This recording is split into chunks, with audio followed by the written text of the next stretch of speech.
video stream when Jerry's wrapping things up here. I'm just kind of fiddling around with potential gear change here. So what is my current light spell power? 63. So it takes it to 100. So you may notice this light spell power, these last two light spell power numbers, 18, 11, 16, and 10. I need to wait for this to reset. Just get some more training dummies. That's the easiest way. That's the easiest way.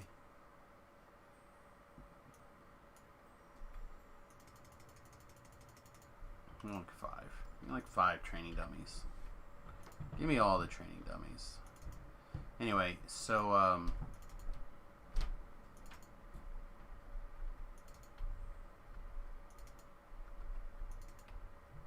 come on. This hook system, man. Sometimes this hook system is just not good enough. Anyway, was it training dummy, right? Yep. Should have got another training dummy. Anyhow, so I'm checking some stuff, trying to decide which weapon I want to use here. I decided to go ahead and take Spiritual Retribution over here in the Warlock tree. So now my melee attacks, ranged attacks, Eldritch Blast, etc. do an extra 3d4 light damage that scales with spell power. So I'm like comparing it to see how well this stuff modifies down here. So it's not the last number. The last number is the Paladin dice, which does now look like it's scaled a little bit. Right, we got 11 and 6, 23 and 10. So let's switch over to our Sword of Shadows. So our spell power is back down where it was. Oh, I need to also be paying better attention to Jerry. So 16 and 8.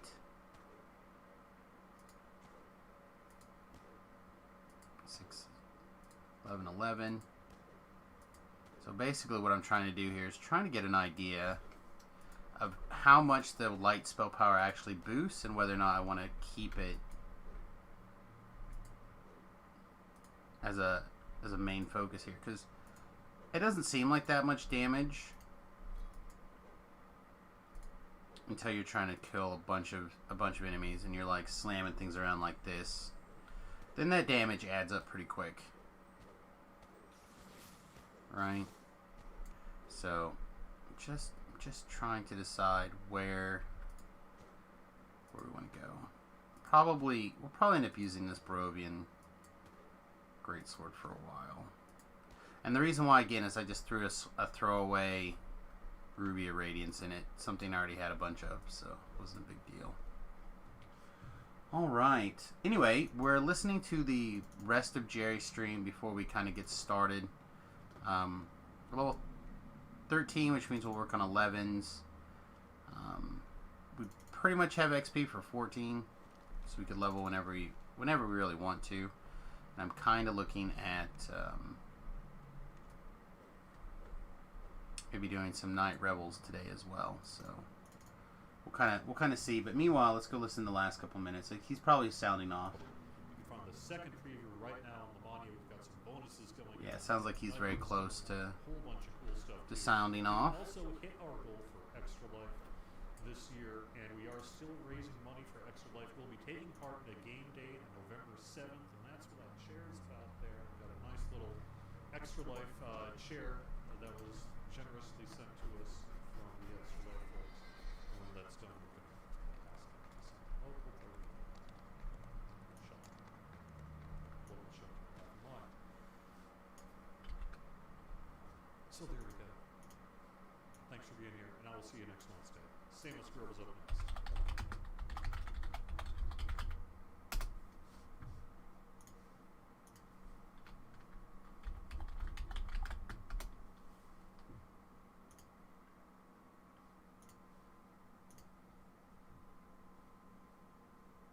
All right.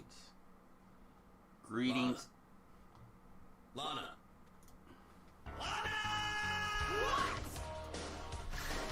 Danger Zone. Alright, greetings and salutations everyone. Welcome to Follow the Noob. I'm of course Samus. Welcome very much. If you're not already subscribed to the Twitch channel, twitch.tv/SamusGrovo, or the YouTube channel, youtube.com/SamusGrovo, ask if you would do me a solid and hit those follow/subscribe buttons depending on where you're at. Really appreciate it. Help us out quite a bit. Trying to grow the YouTube channel as well as the Twitch channel. So I realize I'm not Jerry. I don't have all sorts of like fancy information to give away for you. I can't talk about the details of the new expansion stuff or anything. I can point out I'm also wearing a cool the cool cloak here. I really love this cloak. I can't get over how good this particular cloak looks. If this was orange instead of blue, I would never leave. Good morning, Forehand. Stuffa, welcome very much. Let's see. I'm going to get asked, so we might as well talk about it. We are on a Paladin Warlock build, Pallylock. Warladin? I don't know. I like the idea of Pallylock personally, mostly because I think we're going to end up somewhere in the 12 or 14 Paladin range, and either 6 or 8 Warlocks. We're not going to take any more Warlock for a little while, at least. Kind of see how we feel about the Paladin stuff going on here. So we are focusing on basically light damage, doing extra damage on hit, etc. It's working out fine. We also are just doing some pretty chill Reaper 1s. But it seems to be getting the job done at a pretty reasonable pace. I guess we look at this one more time. I need to start focusing more on Knight of the Chalice. This is the plan, to Knight of the Chalice up. I just keep working on the Enlightened Spirit tree instead, picking up this, picking up that, etc. So we're gonna see. We're gonna see. The other kind of oddball thing that's going on right now is I'm trying to bounce back and forth between my Sword of Shadows, because I feel like it's probably the superior. I mean, I know it's the superior weapon in a vacuum, but I'm not so sure it's the best weapon for what we're doing now. So I just happen to have a Barovian's Greatsword that I picked up, from the guy, and I slotted a Radiance, just a level 8 Radiance that I happen to have a bunch of in my backpack to try to increase my light spell power. It is a noticeable jump, but it's not amazing. I don't know if it's going to even out more damage with first risk like SOS crits. Probably not, but I figure we'll take a look at it.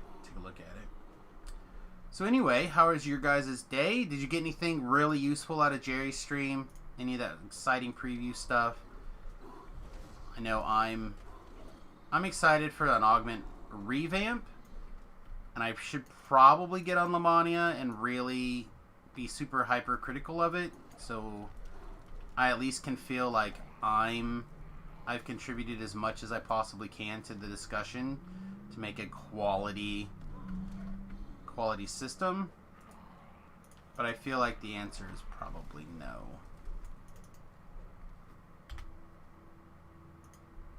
I feel like I'm not going to get involved. I should, because I'm going to complain when it's not what I want, but I probably won't. But what do you guys think so far? Anything?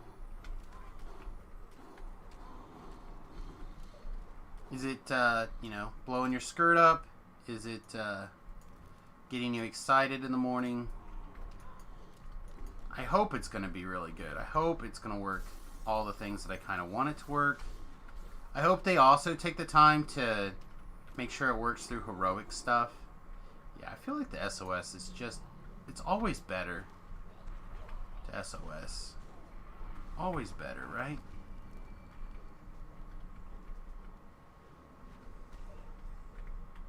Except maybe against Undead. Undead is probably stronger.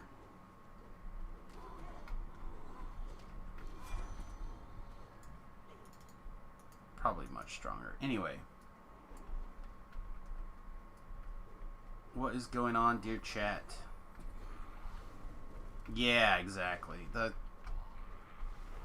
crit range and multiplier does make the SOS in the void the best way. I'm literally having a discussion, I think yesterday, with V-Love and about it, and I'm like, man, SOS is just the best weapon in the void. Doesn't mean that you can't make other weapons work out better for your specific instance. And that's what I'm wondering now, is if my specific instance maybe is not the case any longer. I don't know. Just so hard to not have an SOS viable option and not SOS. So the build is a Paladin Warlock. We'll probably end up in the... I'm kind of thinking now it'll probably end up being the 14-6 range for Holy Sword. I don't know how much it really is going to matter because we're not going to spend a lot of time at level 20 as opposed to having 2 more levels of Warlock. I could have 2 more levels of Warlock now and get displacement. Displacement's probably better for the 1 to 20 process, but I kind of, I like putting the builds together with the idea that I might take them a little bit higher level, even though they're really not. They really basically get to level 21, sometimes 22 before I TR. But yes, this is a Warlock. I'll pull up the enhancement lines here in a second. We're currently, I think, 7-6.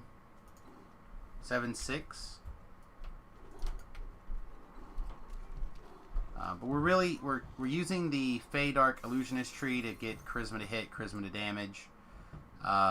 We're doing what we can to modify our defenses and our light spell power from well, not as much the light spell power in the tree, but trying to augment our light damage and our survivability as much as possible. And then I need to spend more time in the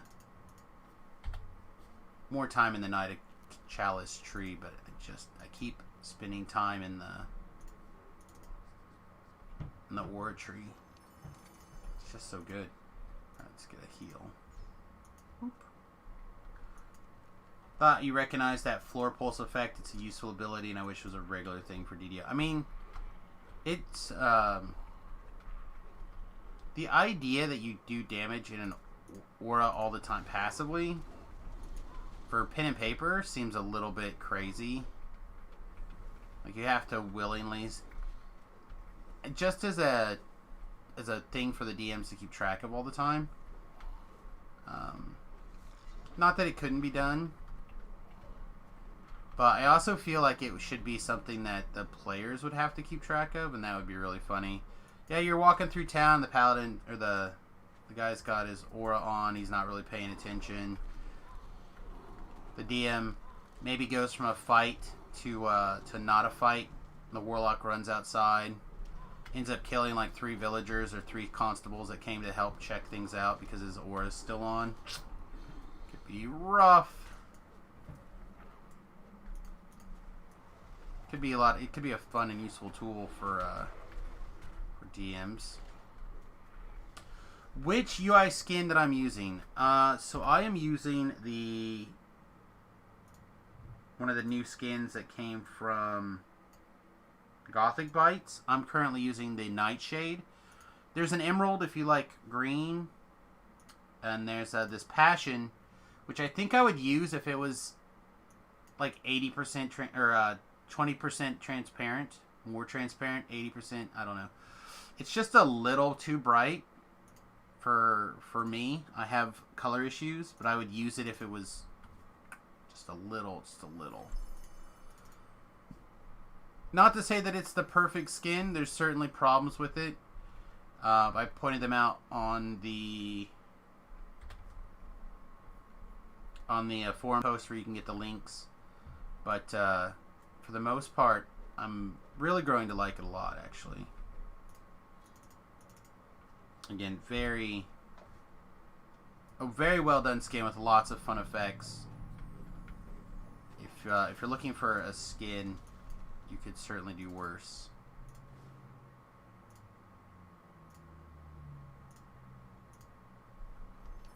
Certainly can do worse.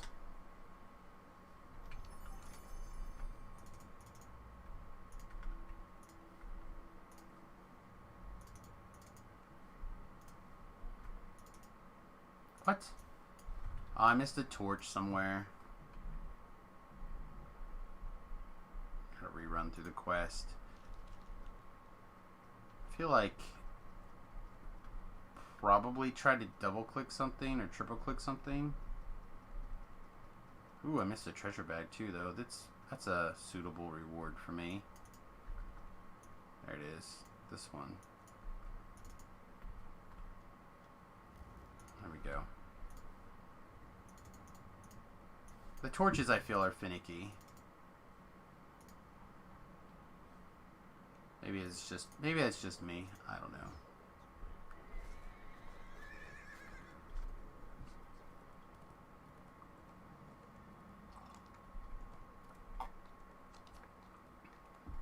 Oh yeah. So I wasn't feeling very well yesterday. I'm still not feeling 100% today, but I'm certainly feeling a whole lot better than I was now that I've got some more tea in me. It is really surprising to me how like a warm tea or something kind of settles in. What do we have? Text message.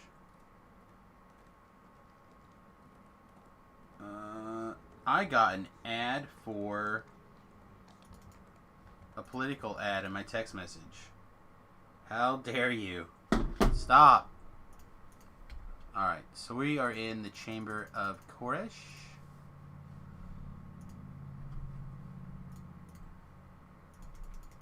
Also, are you guys getting game sounds? Kinda. Yeah, everything's at about the 30%, which is where I usually run it. It just seems really quiet to me today, that's all.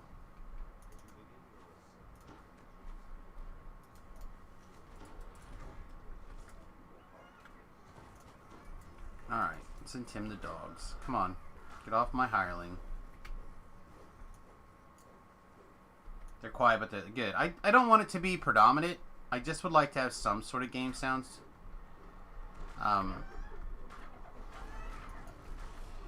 Because I was talking to people about this again last night. I pretty much always get nasty emails from Warner Brothers.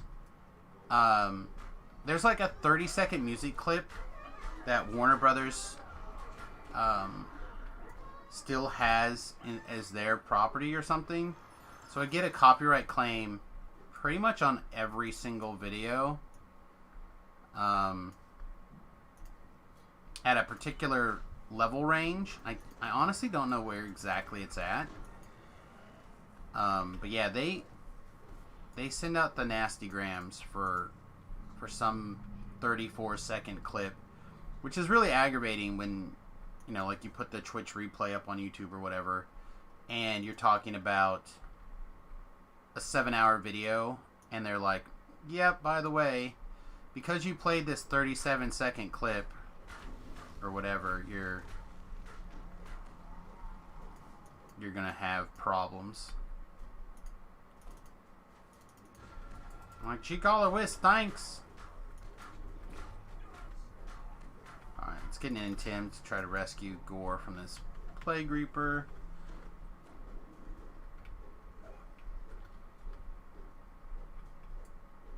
Yeah, the DDO store supposedly is back up now, right? They took it down to do some work on it for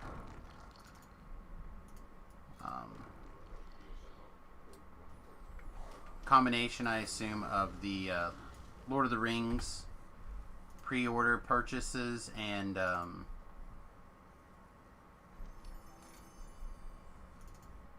some tweaks to the DDO store. But I think it's back up. Let me look. I can just look right now. Hey! Drizza Biscuit? Drizzit Biscuit? Yeah, my DDO store is up. Oh, you guys can see that. Anyway, thank you very much, Drizz Biscuit. Welcome to the USS Fat Halfling. Appreciate you taking a ride with us. For those of you who don't know, the USS Fat Halfling is the school bus I'm in the process of converting into a tiny house.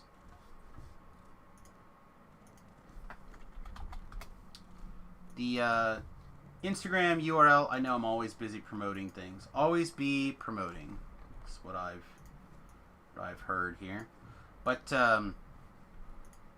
if you're an Instagrammer and you're interested in the bus and the bus updates, there you go. This info would have been critical $30 ago. Alright, hang on. VIP does not allow content purchases that are temporarily unlocked by VIP. Yeah, the VIP unlocks are kind of weird. Sometimes they'll let you do stuff, sometimes they won't. I think it is dependent on stuff over the years for sure. I know for the longest time they made it where they didn't want you to spend your points on content that you already owned. And by being a VIP, it was like permanently unlocked, so it kind of counted. And then people were like, hey, we'd like to buy stuff while it's on sale, and then they revoked it, and then they've... It's weird. It's weird.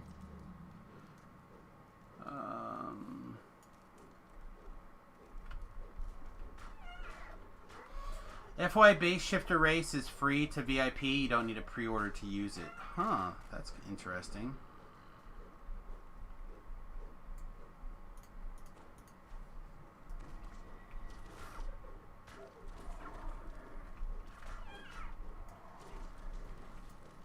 Pick up our ruby, pick up our baggie, pick up our other ruby, and we leave. We're done here.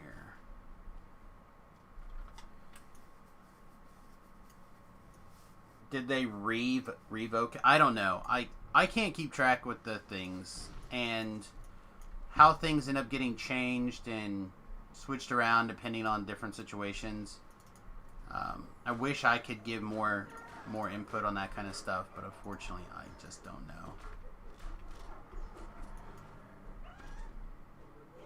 I will tell you that if you go through the help page, I don't think my account at turbine.com works anymore, does it, Beef? I'm pretty sure you have to go through the help desk now through the main website, and if you go through them, they will get back to you. They are pretty backlogged, I believe, at the moment. They're kind of always backlogged, but you will get an answer. Just it may not be as quickly as you would like. That's fine. You don't have to come down. The Loomco. Thank you very much for hitting the follow button. I appreciate it. Welcome to the USS Fat Halfling. Take a sort of magical ride together. 1 week backlog type? Sometimes. I know that I have had questions asked very, very quickly, and I've had questions that have taken much longer to get a reply to. So it's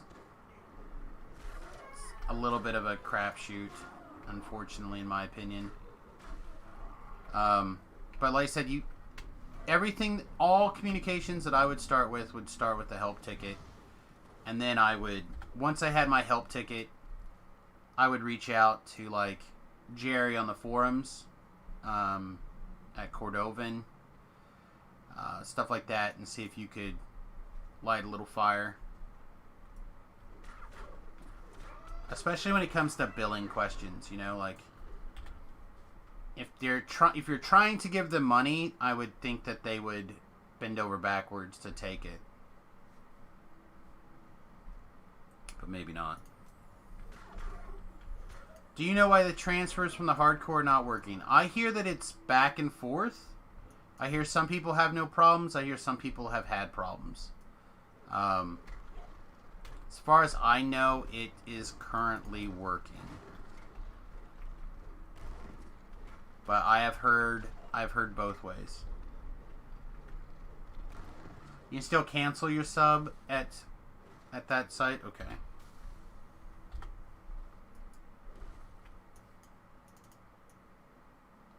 Transfers are currently not enabled. They must be having more problems.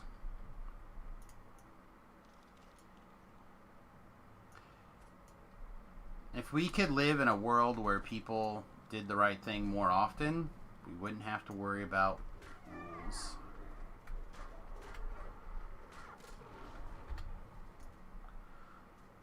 Just from the hardcore? Okay. Yeah, like I said, I don't know for certain. Do I want this treasure chest today? I don't, but I kind of want this extra experience.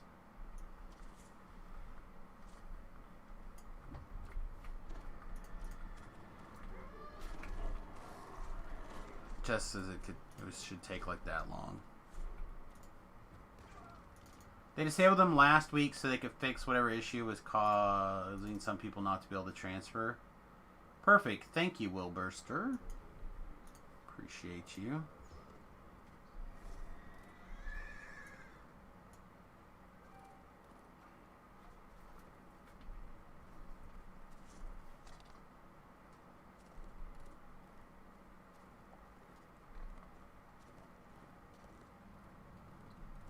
I know some people are powered by coffee. I'm not one of those people, but I understand it because I'm definitely powered by warm tea. Nice, hot, fresh cup of tea. Definitely gets me running this morning. Alright, looks like I have a work text message here. Let me glance at it, see if it's anything. Well, all I got is a expletive okay, so I'm assuming that I don't have to deal with it. Somebody else's problem.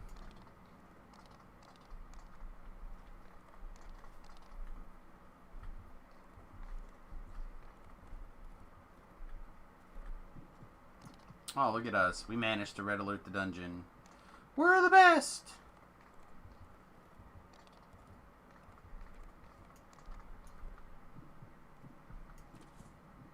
I know, I'm excited to play the shifter. I'm excited to have my human lives done. This is my last human life, by the way. No, I'm not on the quest.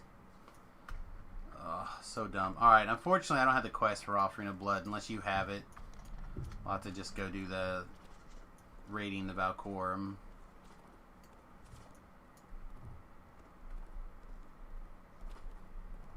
Thought I picked it up. I know I picked up Wizard King. I don't have it. That's fine. I said we'll just head to raiding the Valcorum then. I'll go get it later. Back out here. Opens LFM, please share it. I'm not that bad. I'll come back. It's not a long run. I just don't wanna. Love flying my horse. Feather flying my horse. I guess I'm on a rescue mission. Alright, hang on. Rescue mission.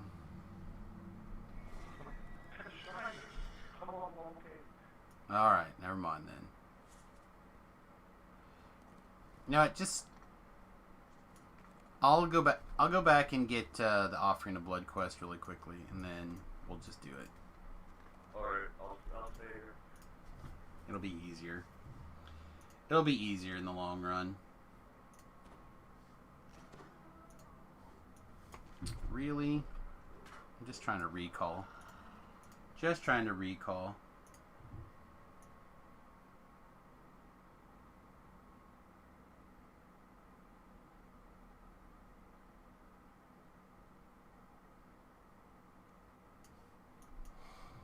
Alright.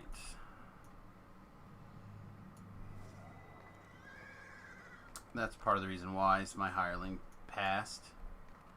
I'm too lazy to get another one, so we're just going to have to rough it with no hireling. Oh, I know why. I know why. Just one R1. Yeah, it's fine. Whatever. R1's not a big deal. We're gonna get dispelled all the time anyway, so who cares? You fixed your issue. Apparently Chrome chose to block all cookies. That's why the store isn't opening. There you go. Congratulations.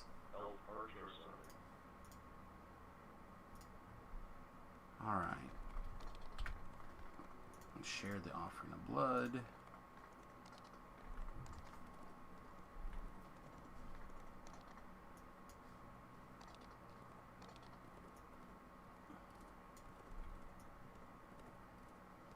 I'm just glad it was something that you were able to like trial and error through it here. It said you already had the quest when I shared it.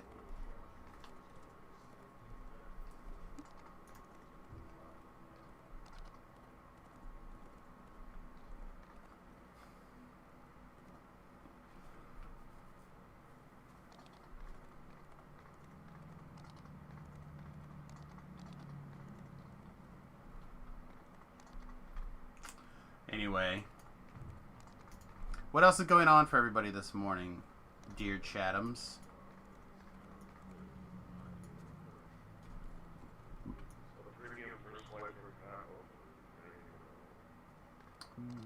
Yeah, but you could have shared the quest with me and I could have opened it.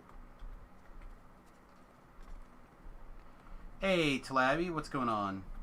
You steam cleaned your couch? Oh, yeah, that sweet steam cleaner's going to town, huh?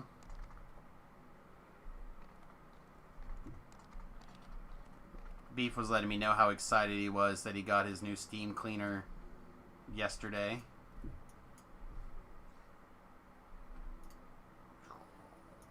Breaking ankles. Alright, it's open. Alright, we'll summon Ellery just to like kiss Gore's boo-boos here.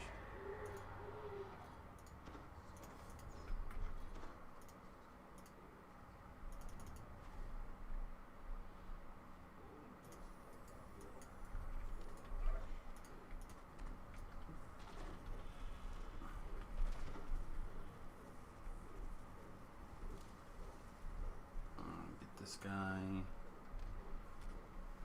Alright, should be good.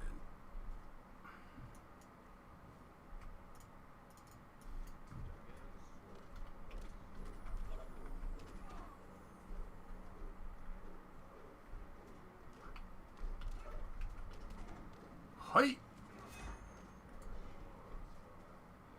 Alright, off to work we go. Ha ho!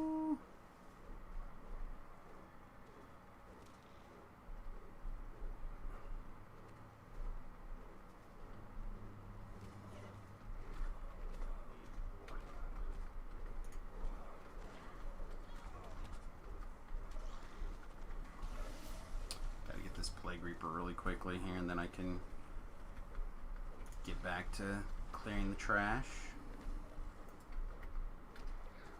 Unfortunately, this treasure bag also was evil and needed help.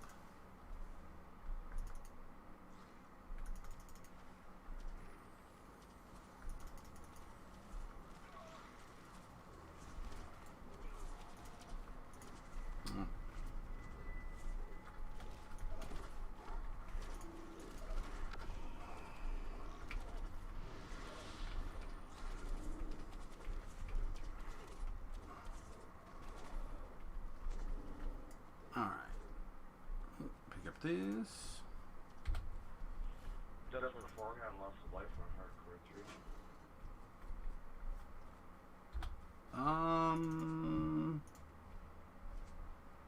I don't think one was here. I could be wrong.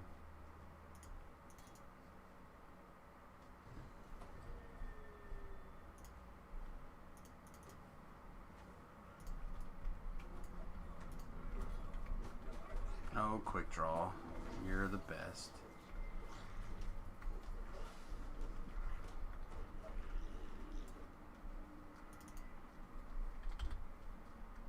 Alright.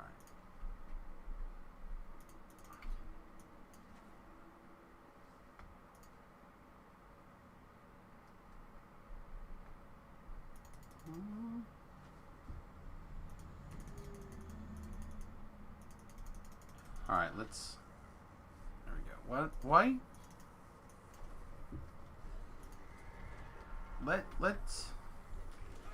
Let me be the aggro.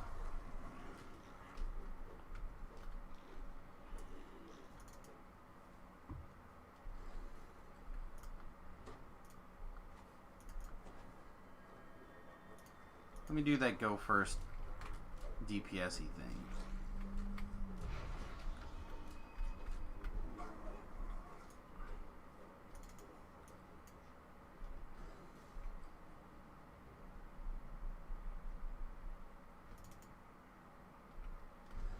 Well, we'll see.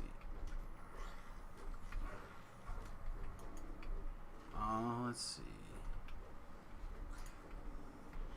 Pull the guys off of.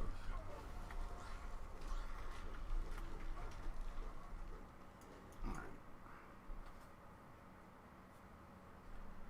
Ooh, another famine. We are just loving on these famines today, huh?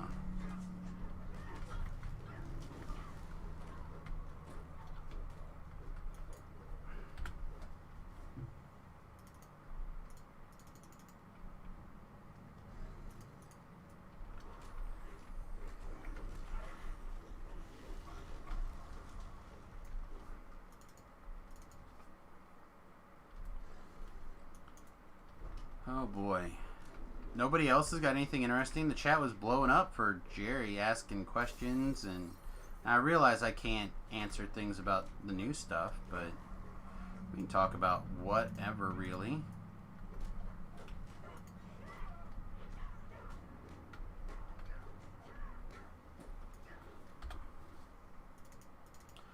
Beef, I did take some time and went through that website. I didn't quite find what I was looking for, but there's some stuff that was at least in the right vein.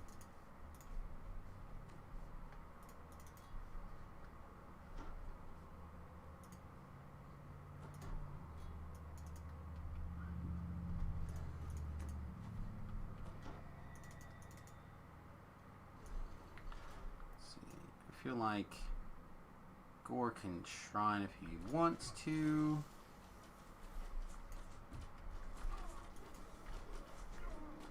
Clean up some of this middle of the ground aggro here, just so it's less likely to take a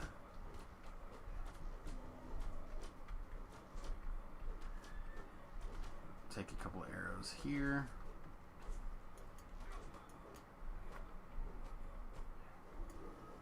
So once he's up, he should be reasonably safe.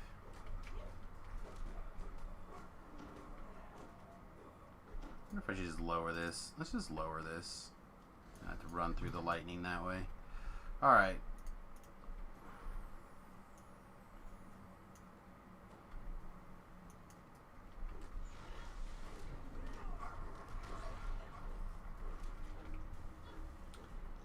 Use some xanthan gum for the first time today to make some coffee. I guess I don't understand the purpose of that. It's just a thickener, right?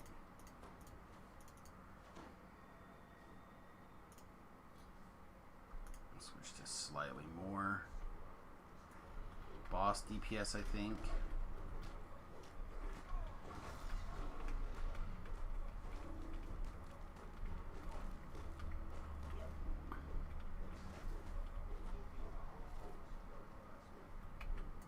Made her a frappuccino.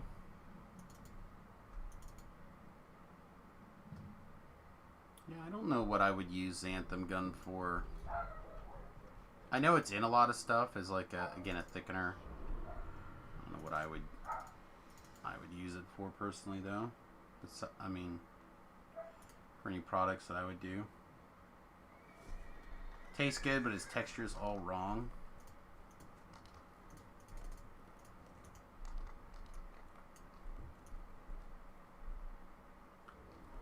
Pick up that. I don't think there's another one over here, right? No. Okay. Let's see if we can actually get to the last quest here now.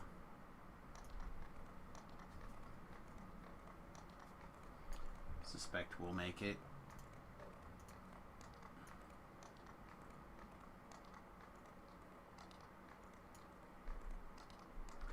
No, I put the sweetener that I can use, the erythritol, in my pizza crust.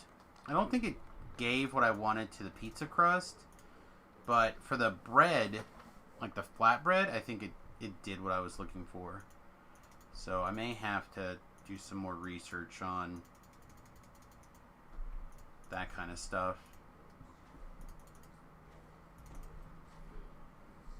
Jump failed. Shield immediately got dispelled. I guess we're just going to take a beating when it comes to magic missiles here. I'm not going to be able to shield spell consistently here.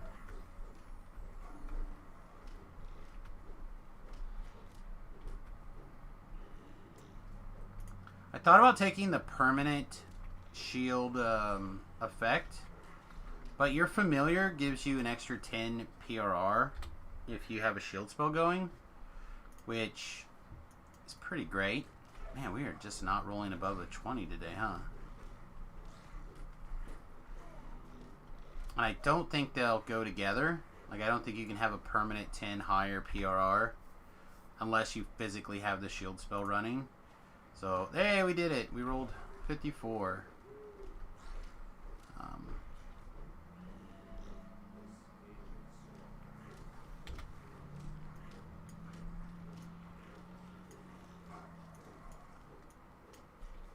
Spawn about core. Make sure that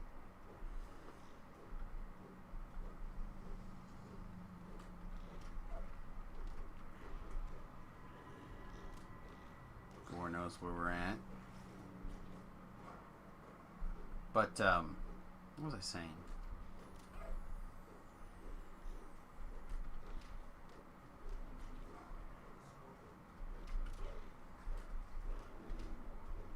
Oh, yeah.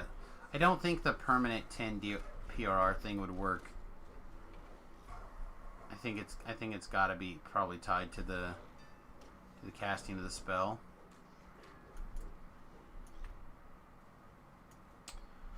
Feywild has a new evil rune arm coming. That's kind of exciting. Unfortunately, it's probably level 5, so it probably doesn't have a good spot for heroics. That'd be good for... That'd be good in epics, though.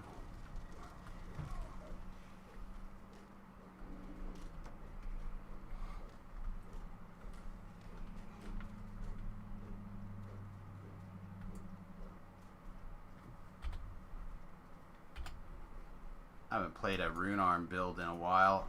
Kind of ready to go back to one. I love me rune arms. Love me some rune arms.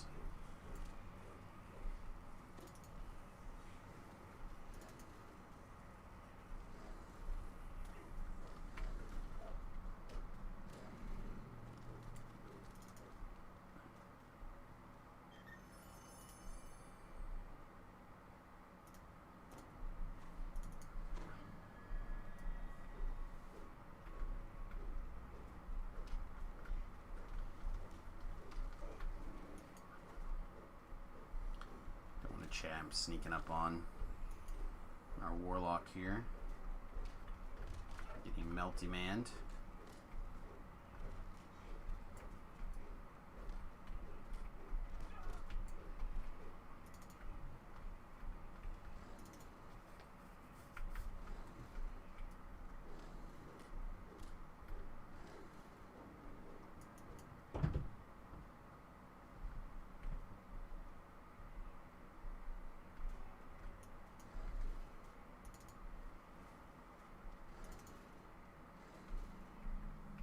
That'll work.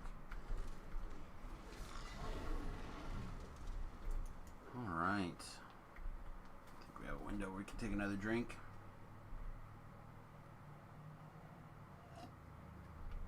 Delicious.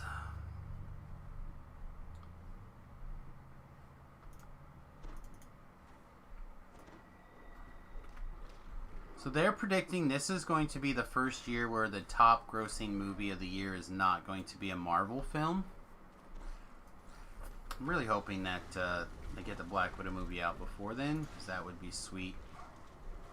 If the Black Widow movie turns into the top grossing movie of the year, with like not very many months to go of the year. Maybe we'll stop getting the everyone hates female-led superhero movies. It's a thing I see a lot, and that's one of the reasons in that article that I was reading they projected that we weren't going to have a top-grossing Marvel movie this year. I'm like, that sounds like nonsense to me. All normal augments that grant base statistics, dex, spell power, etc., except a bonus is equal to can if crafted affect the same minimum level requirements. Which means level 16 diamonds of wisdom now grant 8 wisdom. Okay, that's good. My issue is, why can't that just scale? Why can't it just scale with like the level of the item? I put it in, an item should be, just do it. Just do it. Stephen Howard, how you doing, mate? Welcome to the stream.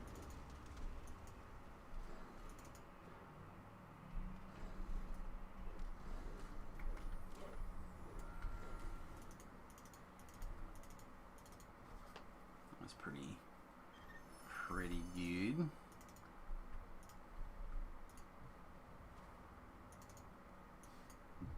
Poor Ellery didn't get any action.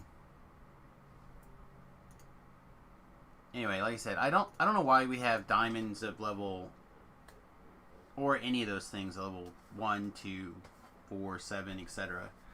Why we not just have a diamond, and depending on what level the item is that you slot it into, you get the maximum value for the level of that item.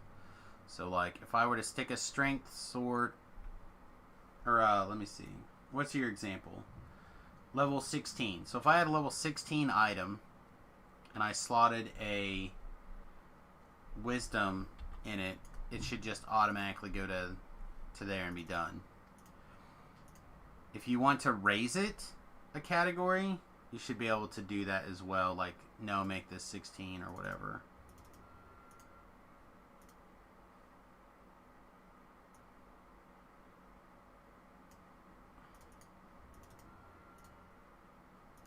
But I am glad that it lines up with the Canis stuff now, at least. Then I feel like stuff's going to get a lot more... It'll get a lot more value.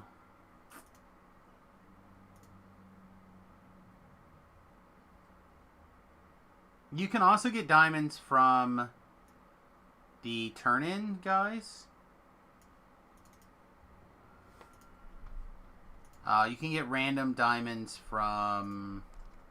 Like, you can get random all sorts of stuff from the various collectible turn-ins.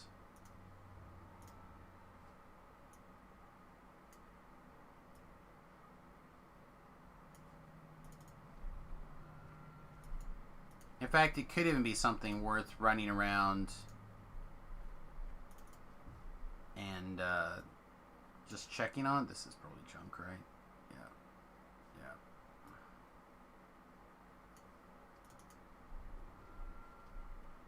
Something worth running around and checking on. This is not something I care about. Okay. They need them to be tiered to have a price tag. I don't think they need to. I think they could just have... They could split the middle. Right? They split the middle and then they just sell them.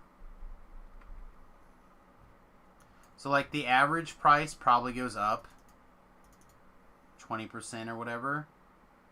But the top price goes down, the bottom price goes up. But it would probably work out to being near the same. But it would also help out the players significantly when it comes to like inventory management, options, etc.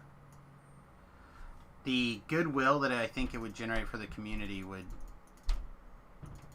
outbalance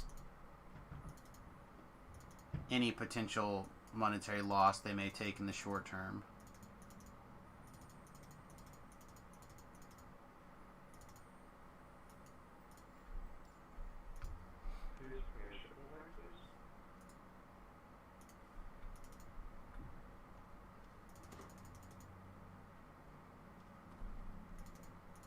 Are the existing augments going to be upgraded or newly found augments? I would assume that old ones would work. They may have to be unslotted and reslotted to work appropriately, maybe, I guess, but I don't know for sure. Goodwill gain is not a goal. The only goal is prevent catastrophic loss of goodwill. I don't think that's true. So, for example, the last goodwill thing that they did has paid massive dividends, right? So by making the VIP content available for everyone for the first 3 months of the lockdown, and then also offering the code to unlock those quests, that's all goodwill. That was all goodwill gestures, I think. And I feel like it has probably paid massive dividends for them.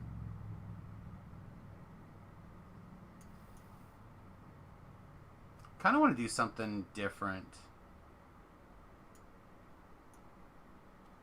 Something a little bit unusual. We have 2 people. Let's go do the Tomb series. Let's go do Necro 3 because we have 2 people.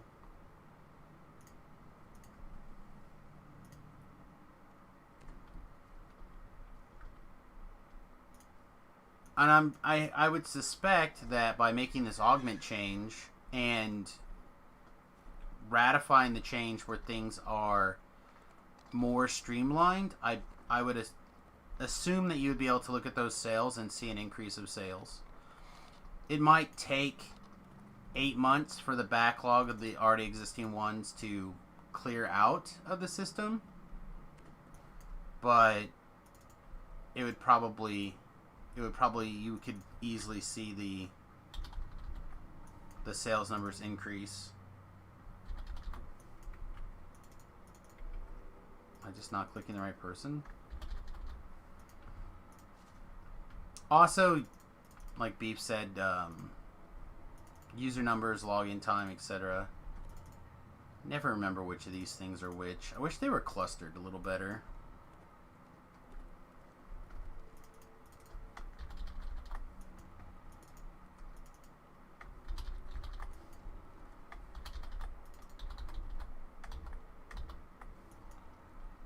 Alright, there's a forbidden.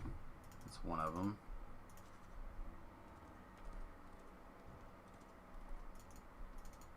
That was a shrewd business move. Yes, but it was a business move that literally was there to take it, or not take advantage of, but literally there to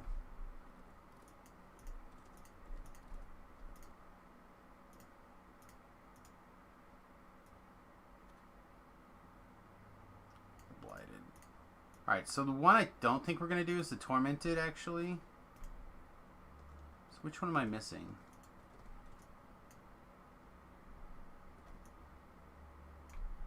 Which of these chalices did I not click on? Because I don't see...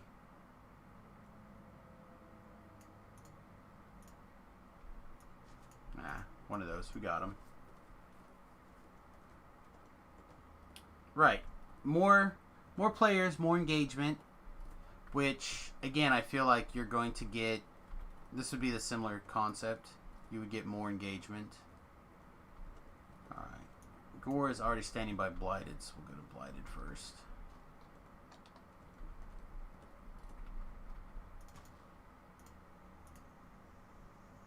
I don't know, like I said, I really feel like the more they make the game easy to customize, and fun for the players, the more likely it is that you're going to retain them. The problem is not the gameplay, the quests, the character generation. Those are not the problems that SSG has with DDO. DDO's issues are much. Let's trade this over to Gore.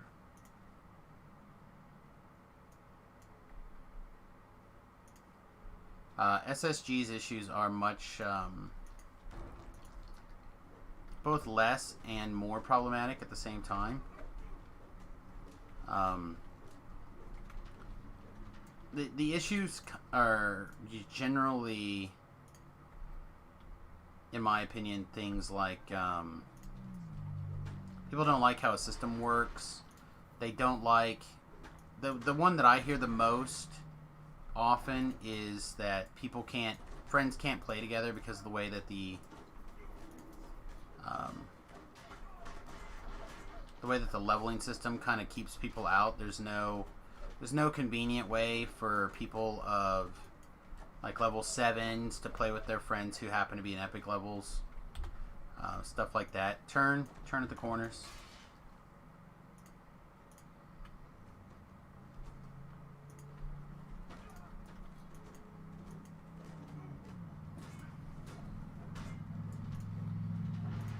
Those are the most common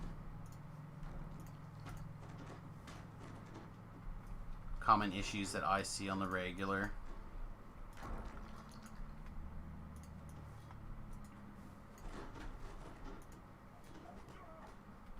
You can always roll iconic and leave it at level 7. Sure, in that particular case, but what if they're 14?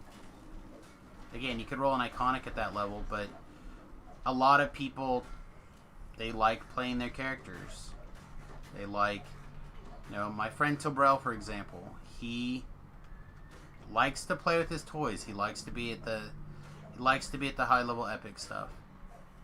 I am somebody who likes the TRing process. I like to work on my character. So often we don't have a lot of time to team up together on a lot of the content because we don't overlap a lot. Other games, they have solved that problem in a much better way.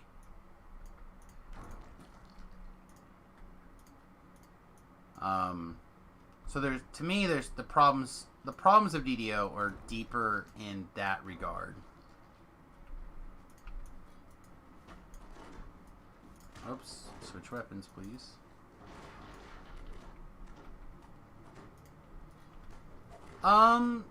If he likes the high level epic stuff, then he's not here for the social aspect primarily. I would disagree.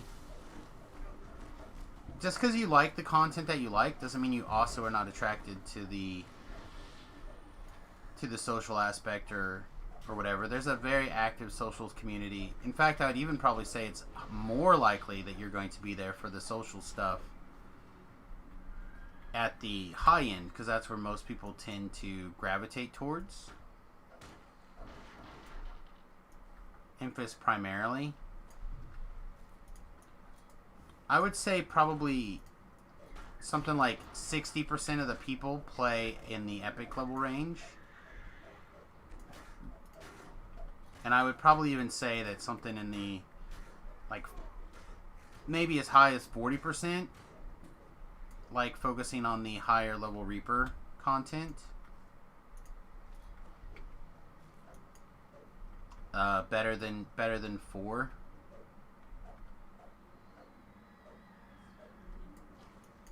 %40 is an awesome number. That's just from like the LFMs that I've seen and the people that I talk to in the chat. Something around 40% of people tend to gravitate towards the high level content primarily.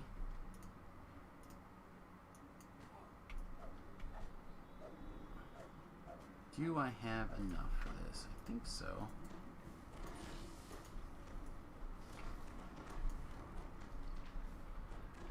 I would kill for WoW that has like 40% always leveling. I don't know what percentage of people are always leveling. I just burned all of my things.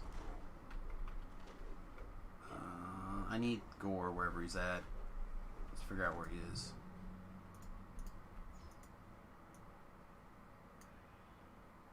He is back at the beginning. Alright, I'll go back to the beginning.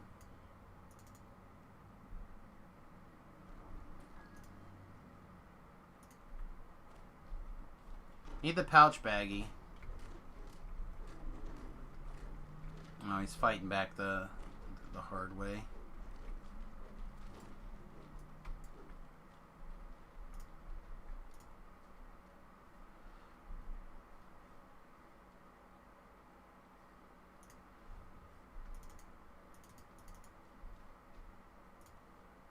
Here.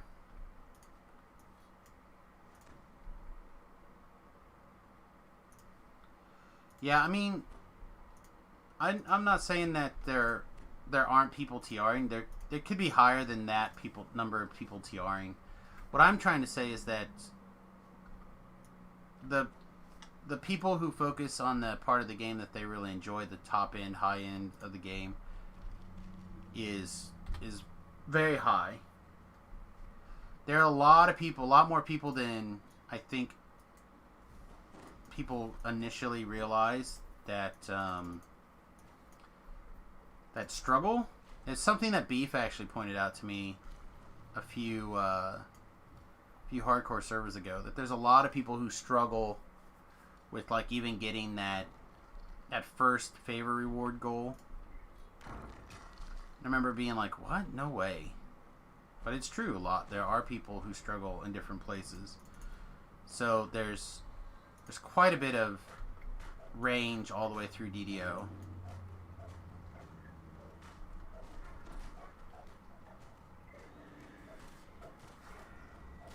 But I really do feel like the majority of people spend their time at or near the level 30 range.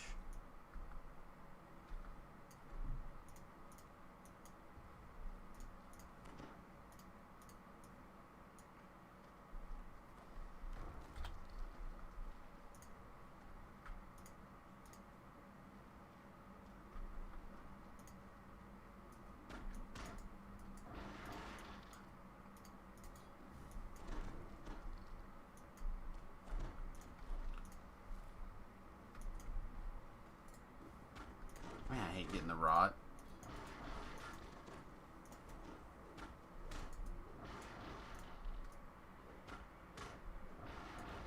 Hates it.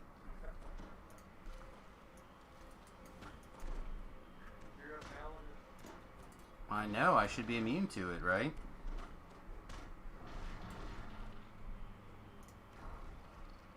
Let's see. The fact that so deeply rooted in gameplay design is even a better thing. Yeah, I mean, I'm not hating on the TRing process or anything. It would be really exciting for me, and it would be a major overhaul, which is why I don't expect it to happen. But it would be, I think, one of the primary issues with DDO in particular would be removed if we could switch to a more percentage base DPS system as it affects the monsters, and get away from the level requirements as much, allowing people to group together. So my level, what am I, 13? My level 13 guy now goes and do an epic level quest with my friend Tobrel, and it increases, it basically reduces the numbers that I see on my screen to whatever, so I'm doing an equivalent amount of damage to the monster, but on his screen it also shows that I'm doing an equivalent amount of monster damage. and therefore we could group together. Again, I realize that it's a much more difficult system to put in place because of the way that we separate experience and things. But I think it would behoove a lot more people if there was a system in place where higher level people could play with lower level people.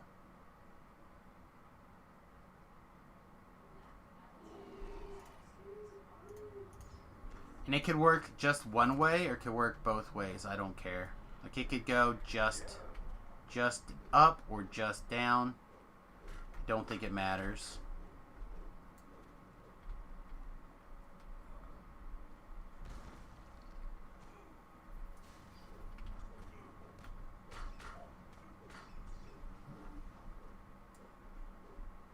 Well, if it's done correctly, it wouldn't be an issue. I don't think it would.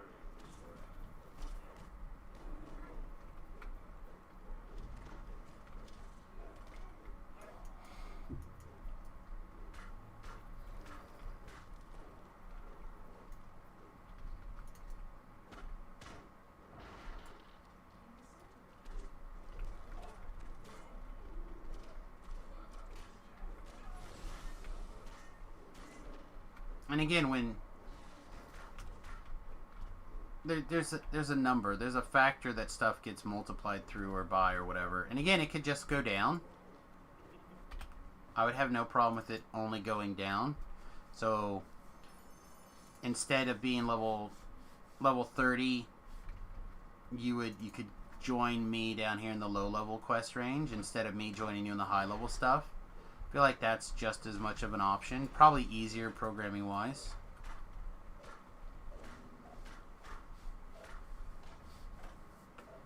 Yeah, progressive is good.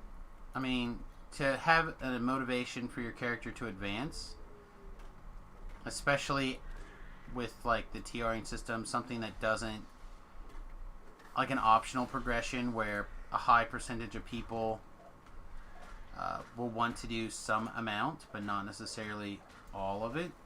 Durham, what are you doing? Getting yourself murdered somewhere.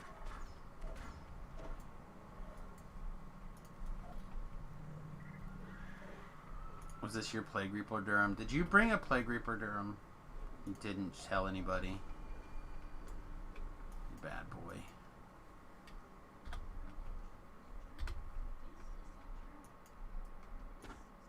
I mean, again,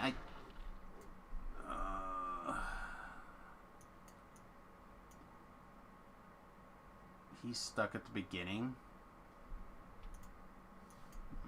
That's lame. Okay.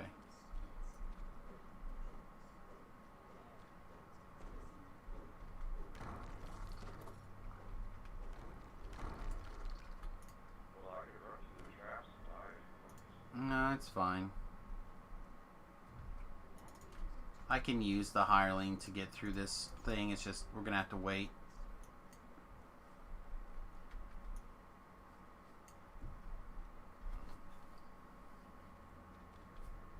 For the room to time down so I can go in there and clear it.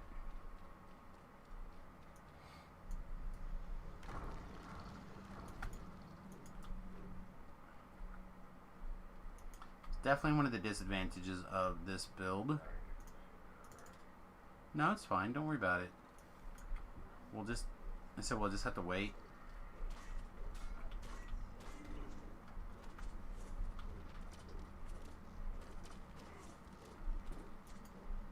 The hireling cannot clear its side, unfortunate.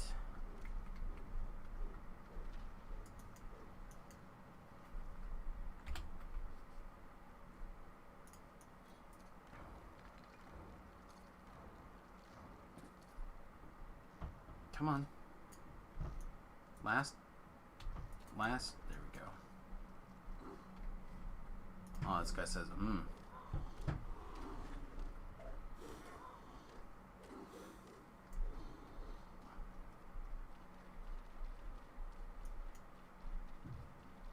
See, look at that. You didn't even take any damage.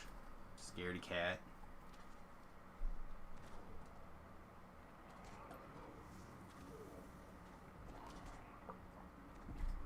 Attack mode, Durham, get him. Traps and bugs. Yeah. I don't know about the traps being bugged. Just they don't think they do very much. They look worse than they are. Oh, Durham killed a Mephit. He killed a Mephit. Good work, buddy. Oh, there's a skeleton. Can you kill that skeleton?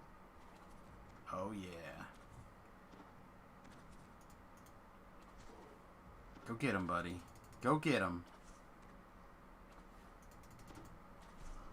It's like, I'm working on it.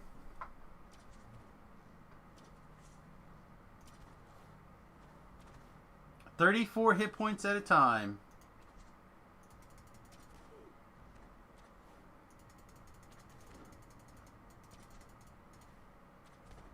$38 hit points. So this door will open after like 3 minutes or 5 minutes or something.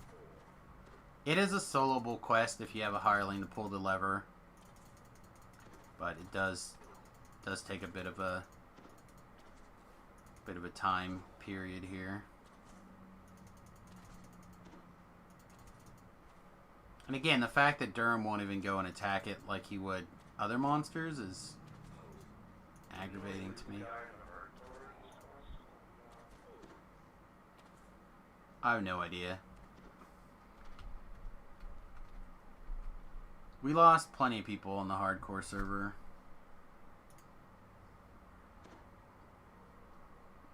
Couldn't tell you where we lost people individually. I, for one, play it to see how the system works. Yeah, I mean, there's lots of reasons to play DDO in different ways. Like, I am not a person that's going to tell you have to play DDO for a reason. Like a particular reason.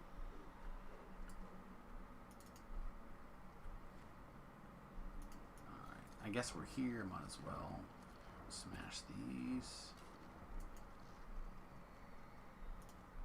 As long as you're having fun, that's what matters. Yeah, the door's open.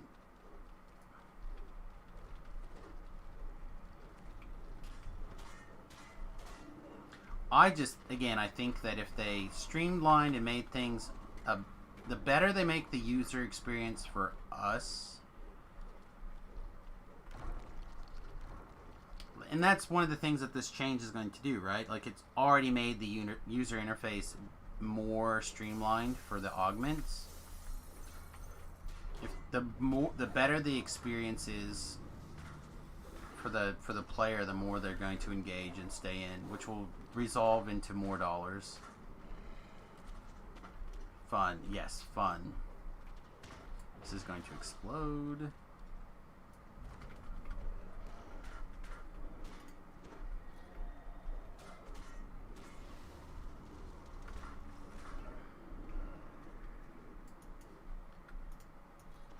The reason people play. Just fun.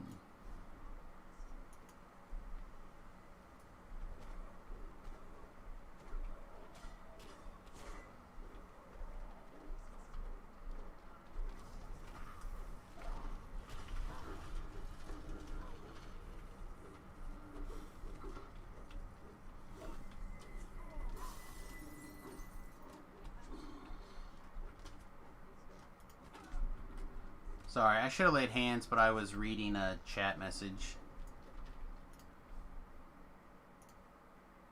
Also, I want to yell something about stop getting in front of me. I'm sorry, he was in front.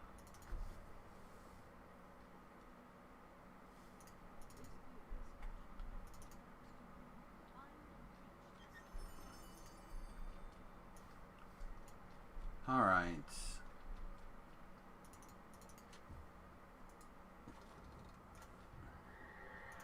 Take a look at that in a second.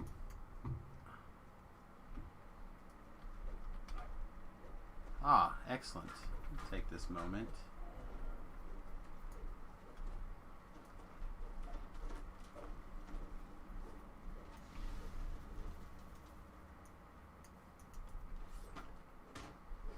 Yeah.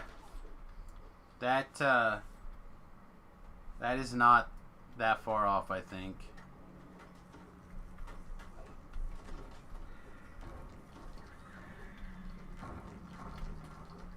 Oh no, the SSG in particular, in my opinion, has done a very, very good job of making things fun, in my opinion, here in DDO land for quite a while.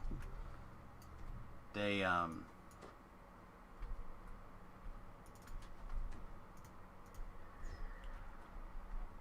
definitely feel like they have done that. Here, you stay on this side, Gore. Stay on this side.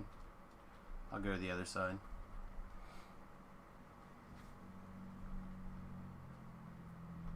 The hireling will be on your side, but I doubt he'll be any use because of the stairs.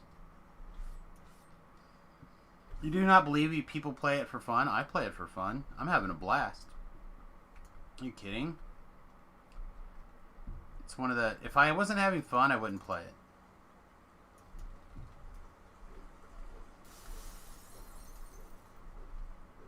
I literally do... I couldn't even tell you how many hours of this game a week. Because I find it to be fun. Enjoyment is indeed gained. Oh man, I literally will have a big poo-eating grin on my face. Hang on, let me see if I can set the hireling to protect Gore here. I will get a big poo-eating grin on my face because I'm having so much fun. And will I have like an outburst or whatever? Not always. You'll see it happen though. They happen quite a bit when you're... Although these lag moments are kind of not as much fun.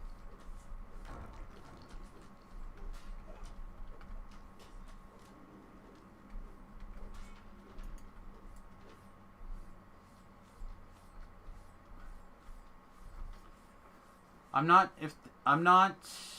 that sure if your friends play it, you'll too. Well, so that's a weird situation because probably the month before the update came, or the pre-release came out, so basically the last month and a half or so, somewhere in that ballpark, my DDO friends all basically stopped playing DDO and they switched over to Final Fantasy XIV. For that 6 weeks, give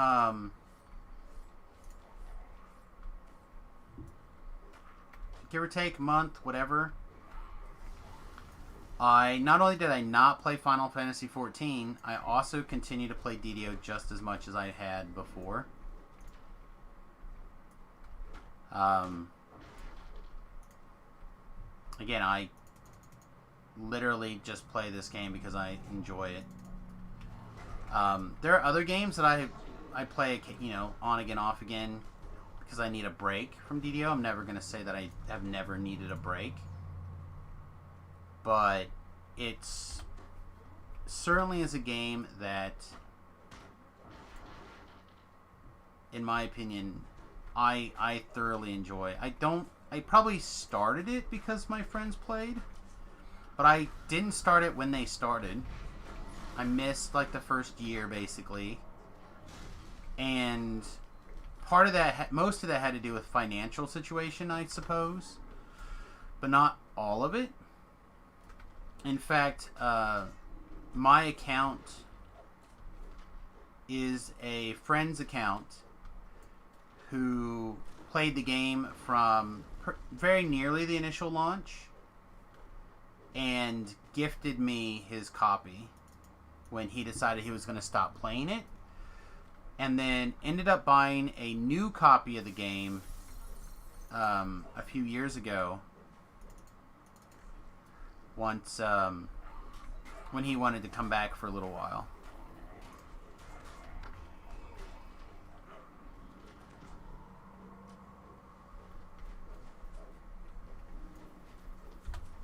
So like, there are different things involved. I have to say DDO is a lot less worky as well. I'm not sure I completely understand how that, what you mean in that context.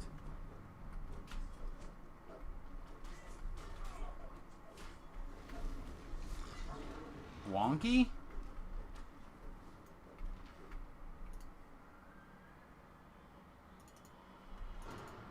I've got to say DDO is a lot less worky as well. Just don't understand, I guess, worky.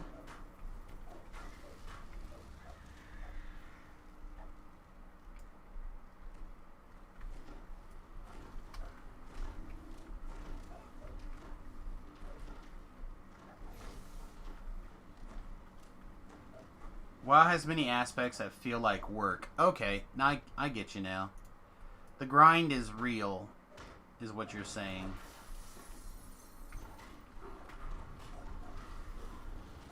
Yeah, my WoW experience was not very in depth. I only played it for probably 50 hours or something.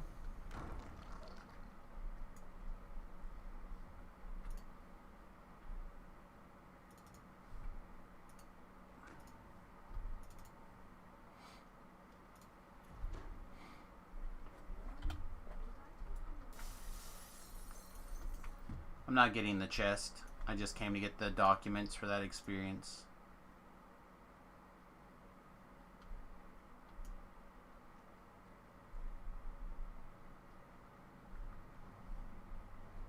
I mean, that's another 1,000 experience points for not very long, plus the breakables that are needed. Screw it. I'm just going to break this.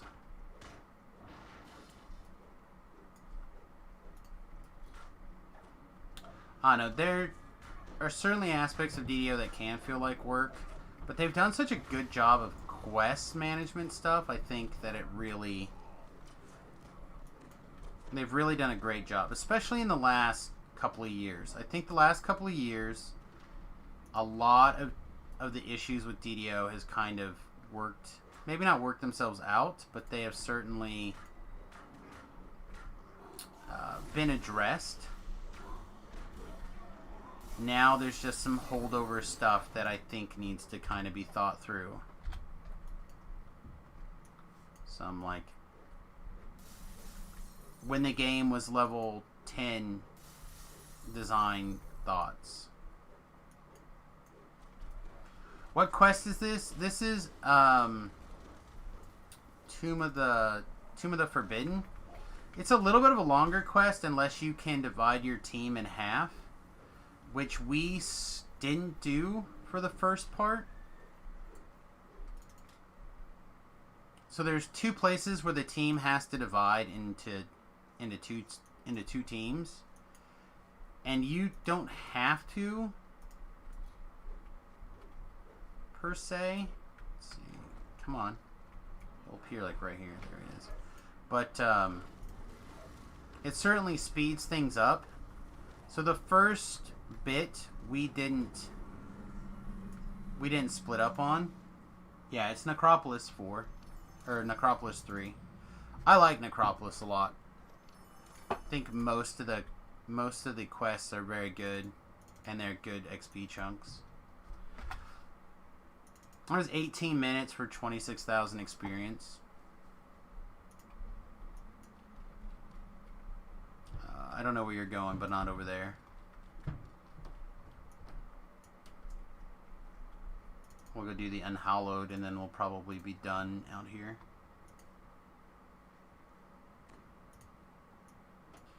Because I don't got no traps.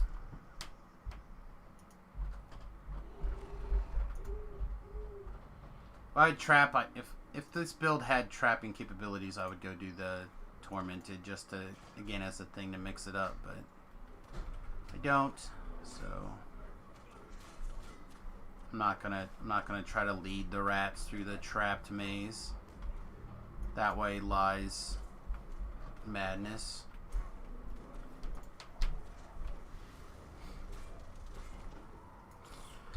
Fragment back in that alcove.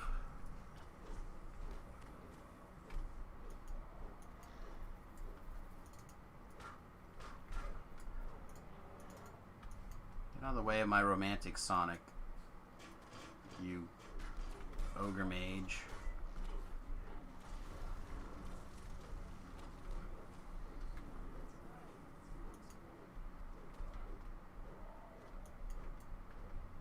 Yeah, we were talking about the gaps in experience right now in DDO and how they seem to be pretty light. And even the places where we had good quest coverage from the past, they're even taking the opportunity to go back and kind of give you an alternate progression. So like, for example, we were talking about the new content, the Feywilds being level 5. We're like, man, do we really need content at level 5? And the answer is we don't, because we have Three Barrel Cove, and Three Barrel Cove is insane. But on the flip side, you know, how many of you are tired of Three Barrel Cove? I'm not. I love Three Barrel Cove. I think Three Barrel Cove is amazing. But a lot of people out there probably are tired of Three Barrel Cove. So having a level 5 spot for quest progression. And I think by having a lot of these opportunities for XP holes to be filled is another thing that they're doing really well.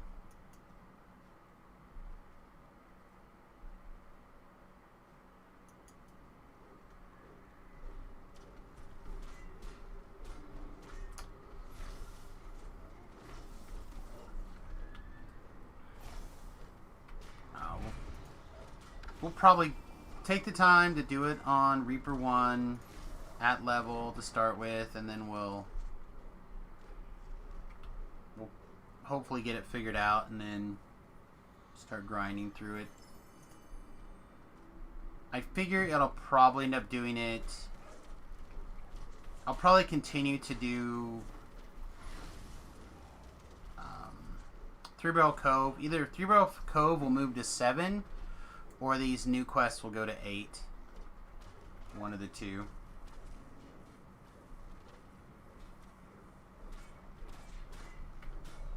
That it just doesn't make sense to make content that's no longer has a heroic version. So one of my pet peeves with DDO for a long time has been when they take and spend the development time. Whoa, somebody found a trap. When they take development time and they work on a system or pack or whatever, but then they don't allow, or they don't make it for both sides of the game. So I feel like DDO has got two sides, right? You have pre-level 20 and post-level 20. And when you make something that's just for one side versus the other, it feels bad. That means you're excluding a large portion of the population. Because there's a lot of people out there who have never got to level 30. Right? There's a large percentage of the population that don't TR. They get to level 30 and they stay there. They never TR. They level up a couple of alts. And that's all they do. They do the level 30 Reaper quests, and that's the whole game that they play. So I feel like it costs very little when you're building new content to also take the time to make a epic and or heroic version of it.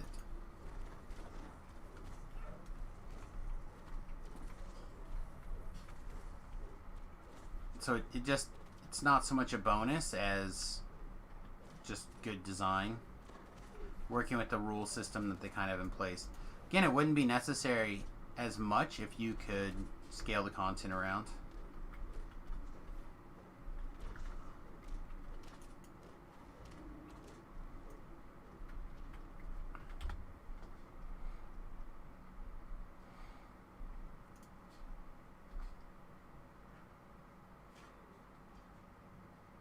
Looks like Germ found a trap box as well. 2 trap boxes.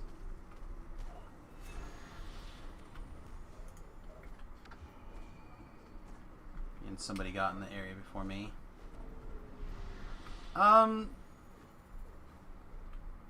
It's probably... It has a cost for sure, but I don't think it's as much as it would seem, right? Because taking the developer and saying, hey, I would like you to figure out how to scale this down for level... Okay, that's what was wrong. I want you to scale this down for level 5. Oh, okay, that's not that big of a deal comparatively.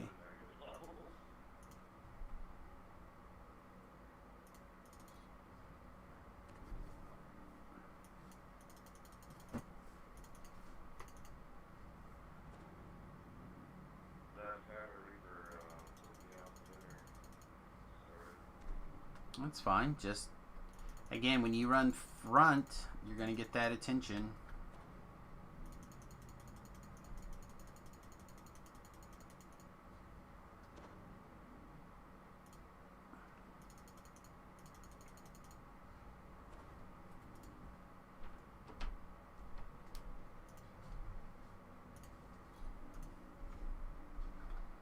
Alright. Why can't I walk around this pillar that way? Doesn't matter. Let's go this way instead. Man, that was a convenient spot for the trap to be, instead of 1 step back.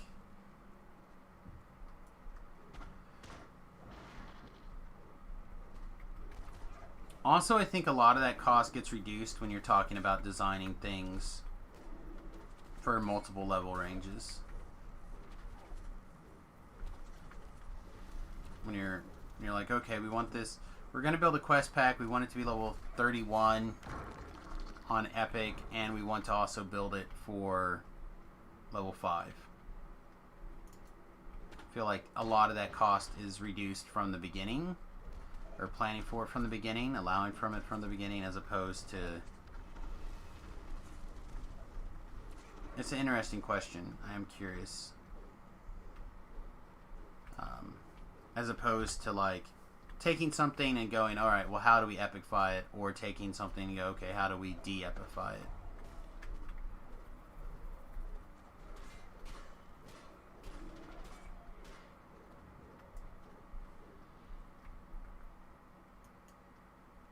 Yeah, having the various tiers where the challenge stuff transitions from what the base level of the monster are is a very nice feature. I agree. I actually really like the idea of the challenges. I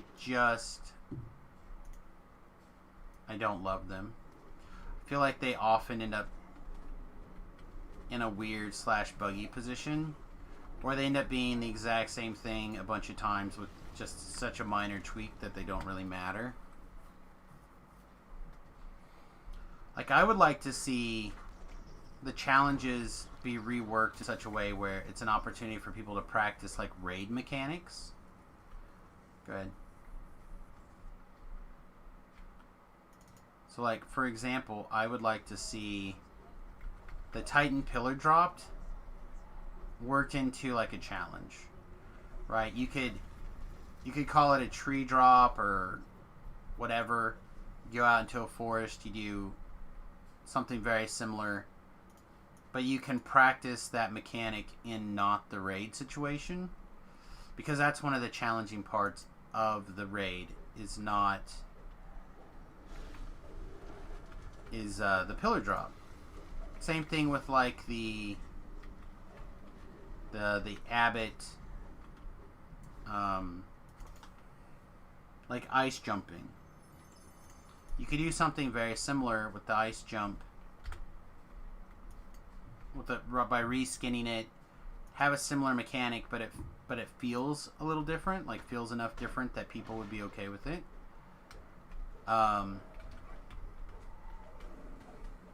Same thing with like guiding people through places. I bet you could come up with something similar to help practice, even if it's not exactly the same.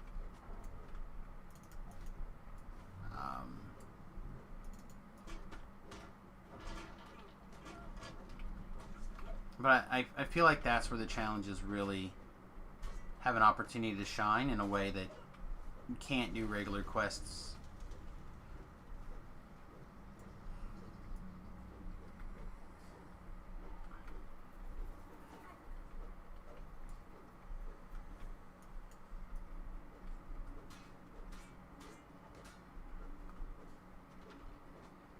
But again, I've been playing this game for almost 14 years. Like I said, I didn't get to play the first year, basically, the game came out, because I couldn't afford it. There's no way I could buy a $60 game and pay a $15 sub on top of it. I couldn't even when I got the game for free afford to pay for the sub until they introduced the 3-month sub package. And then I could justify things at that point a little bit better.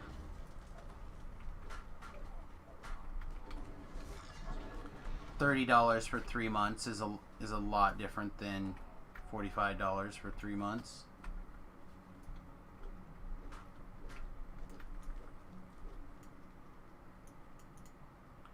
So I definitely feel like the game has been its value for me for a long, long, long time.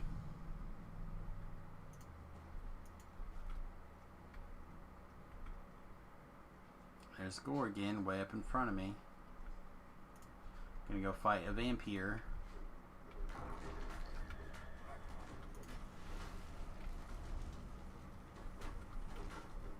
There's 100 hit points.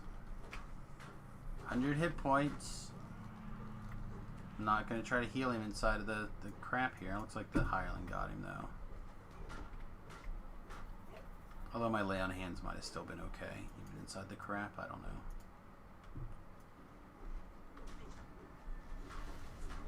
All I know is my Cure Light Wounds for 14 wasn't going to do very much.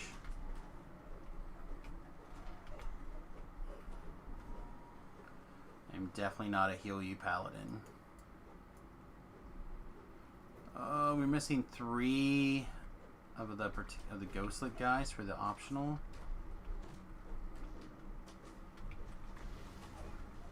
Might go do some quick side tunnel hunting. All right, come on, buddy, come down here. Let's go.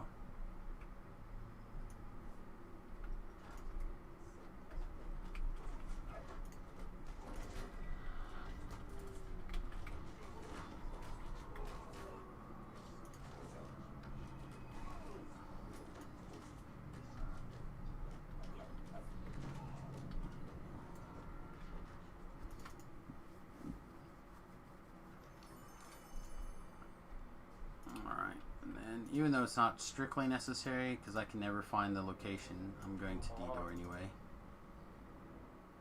What?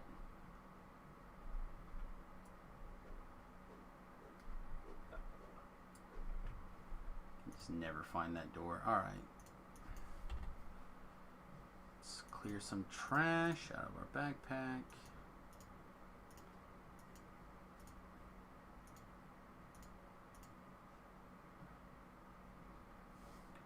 Alright, what else is like in that level 11 range?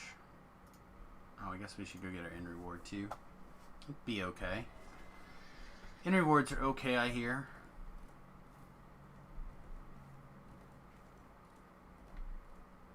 Gore must be getting that experience.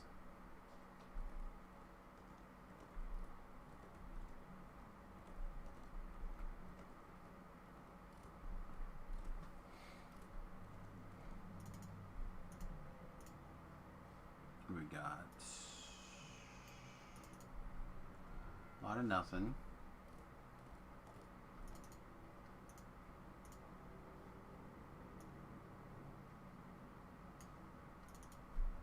A lot of nothing.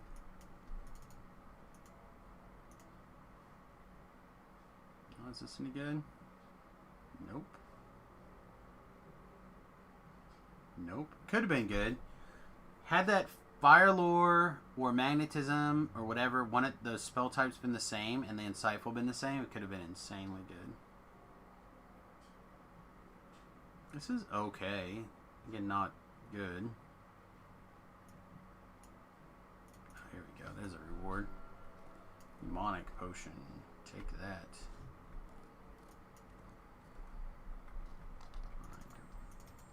Get our favor reward. That doesn't matter.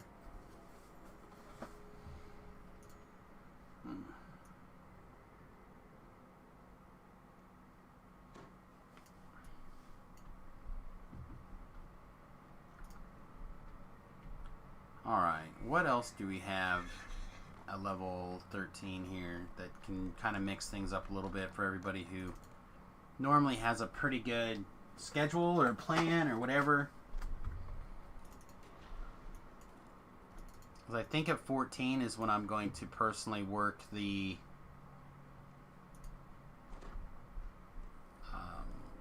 first go through of the Maybar event this life. So I kind of want to wait just a little bit longer here.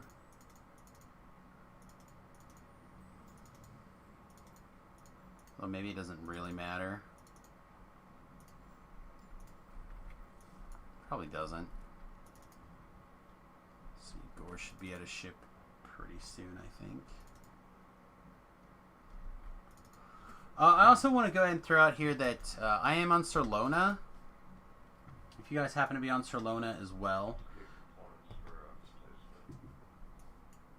Yeah, ship level 1.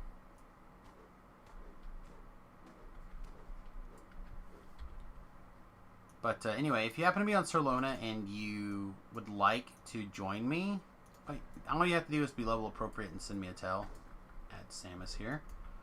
Happy to invite you along.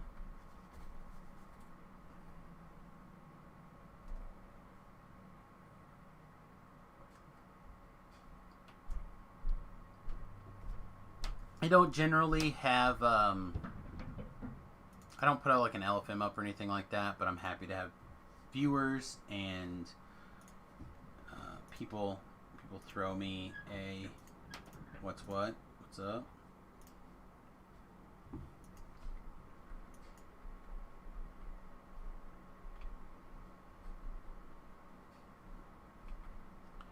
All right.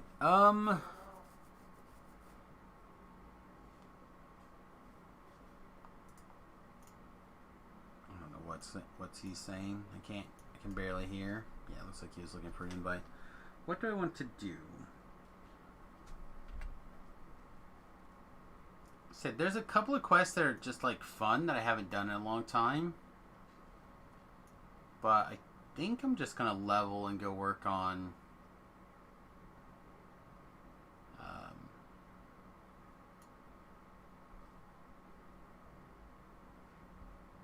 yeah, I think I want to just finish up the Ravenloft chain, and then go see about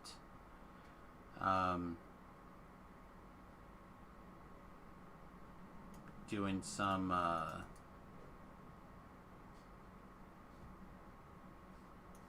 of the event today for a little bit.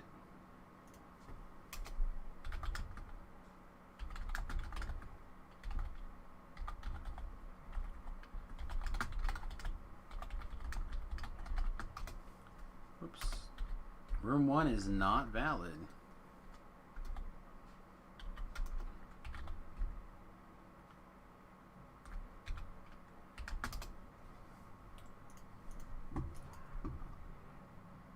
Alright, Paladin Trainer. Heal, Intimidate, Spellcraft, and I've been doing like every other point in... Should I go get my keys on the top door? I'll run through the first part. I've done none, so there'll be keys to be had out of the first part, I'm sure.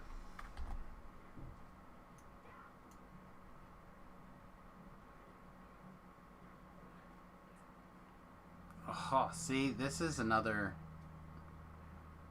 no arcane spell failure. I don't think we're going to take it. I think we're just going to go ahead and dump our points over here. We've got to start focusing on the Knight of the Chalice stuff soon, or we're never going to get up there. Even though I'd love to not have to worry about the spell failure anymore. Alright. So yeah, let's go hit some of the event a little bit. Let people... In the event that the only people that you have seen try to show you how to do some of this Maybar stuff is Jerry or myself. Which... There are plenty of people streaming it non-stop, so I don't think that's probably the real problem. But take a crack at it. So what I like to do is I like to do 5 levels above. Nope, like every time. So we will just straight up here to level 19. Full blam. Easy peasy.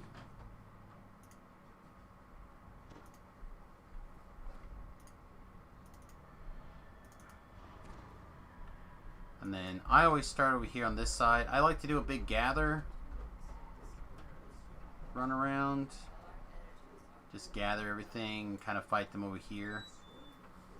Hey, baby girl, what are you doing?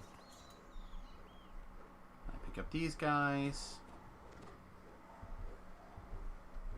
Yeah, it might be a little bit too slow this go around than last go around.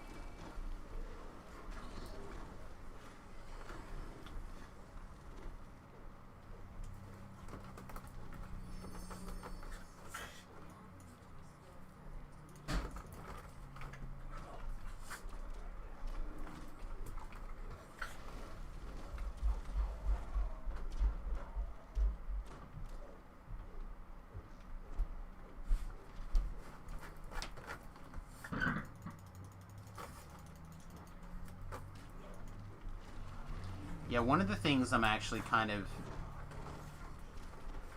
excited is not the right word, but my son is moving out pretty soon, theoretically, again. He's not going back to college.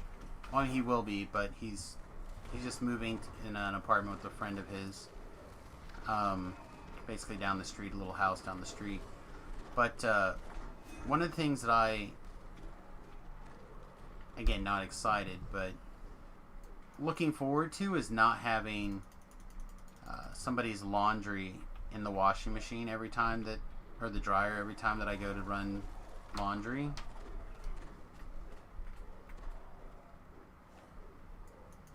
Somebody does his own laundry but doesn't empty the laundry, like the appliances when it's done. So we're kind of be a nice change. Olibar has done a nice set of guides for the Night Rebels. Yeah, I should consider doing guides for the Night Rebels, but I feel like it changes often enough that the videos would only be good for the that particular session. And I also feel like there's a lot of good content out there. If you don't know what's going on, you can kind of figure it out.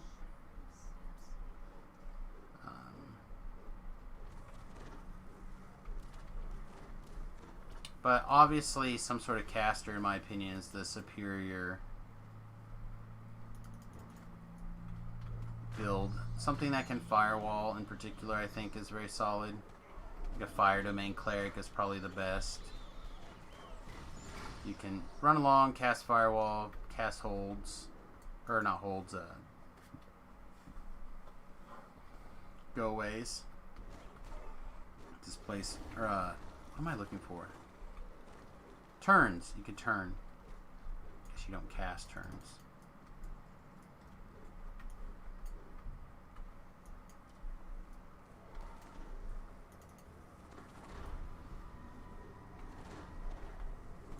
What's this? My turn undead did better than Jerry's turn undead. I'm a really terrible paladin when it comes to turning undead. Does not seem very fair. Alright, so I like to go up and around this corner right here, pick up all this junk, and then bring it down and back around to where on the other side of that water over here.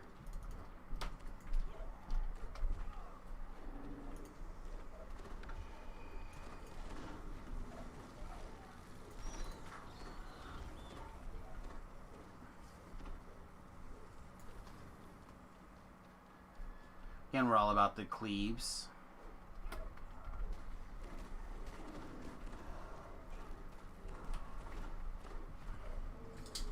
Ooh, 2 negative levels.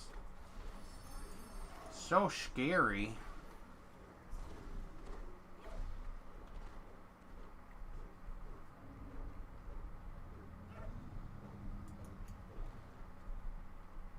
And then I like to come up here along the top, grab these guys, and then go down to the middle. Again, there's lots of different ways to gather up the baddies. This is the way that I personally found it to be the most efficient. Of course, it also depends on whether or not you have firewall or cleaves or what your particular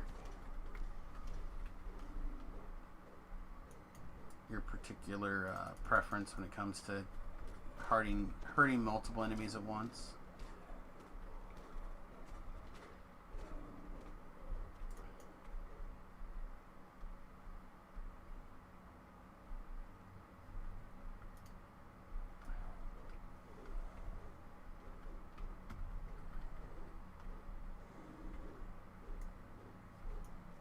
And then I come all the way around and head up to the top again.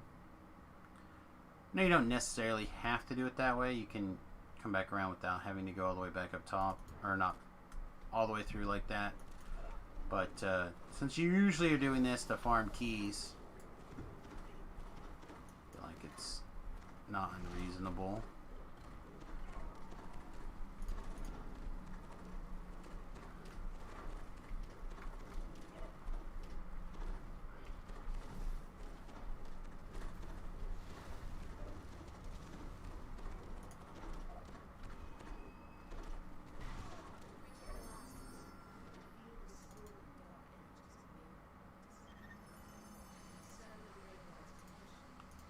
Right.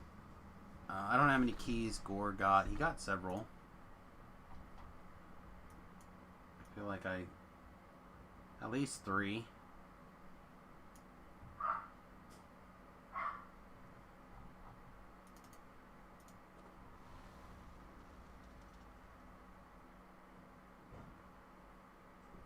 Oh, maybe he only got 2.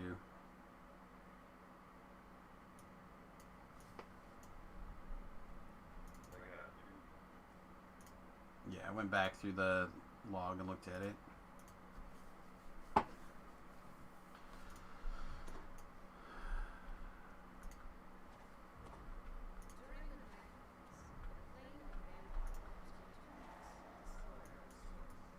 Come on, everybody come get us. Everybody come get us. So if you have 2 people, right, you can split up and gather groups in the groups a little bit differently. You have to be able to kind of deal with your mess. Again, I built it in such a way that, or my run around doing it everything by myself, I would have to spend a little bit of time thinking about how to divide the quest into 2. Like, somebody should go this way and pick up this cluster before they come over here.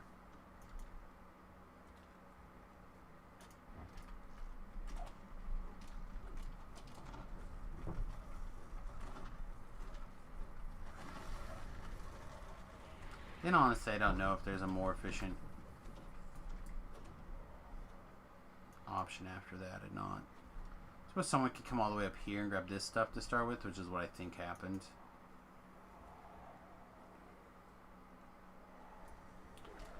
Then also, depending on what I have as my weapon choice, I like to come all the way up to here to deal with all this mess at once. Again, that's mostly if you have D doors and stuff. I would agree. I would say generally soloing is the best way. I'm not necessarily looking for keys. This, to me, was something a little just like as an area for screwing around. I wanted something different. Like I said, I was averaging something like 6 or 7 keys a run soloing. Until I started doing them on camera, and then it instantly became like 2.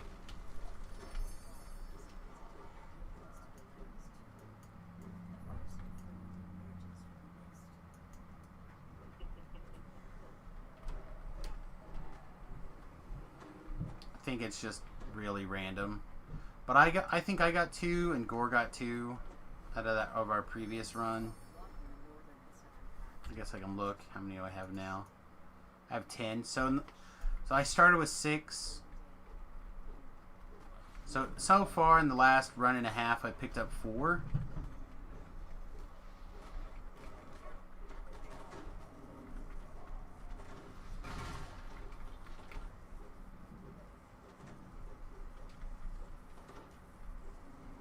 Also, someone said that they felt like using a party full of hirelings or something increased the likelihood. I did not find that to be true among testing.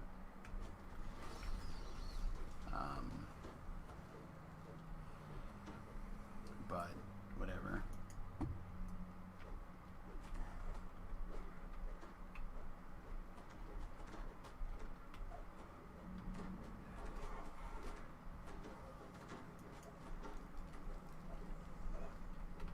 I have not found that to be the case either. Keeping the keys out of your backpack. Yeah, I've not found that to really be the case. Although I suppose that could explain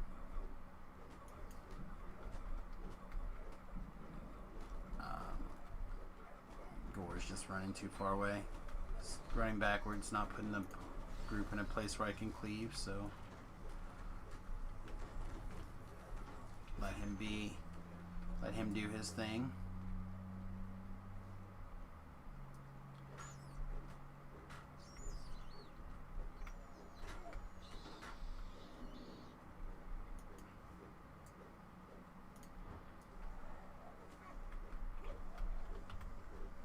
Yeah, in my experience, it's all random number generator, and you can try to tweak the odds a little bit here and there, but you're really not going to get that much more than just having a good path and killing pretty much every single monster.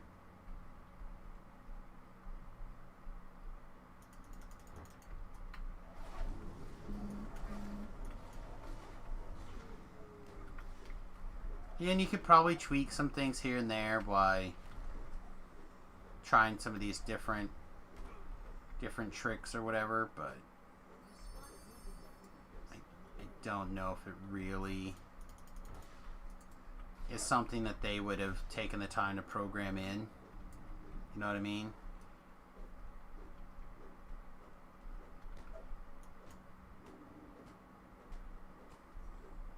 So you have to ask yourself, would they really take time to program in? If you have less keys in your backpack, you have a higher chance of getting keys. They might have. I don't know if that's likely.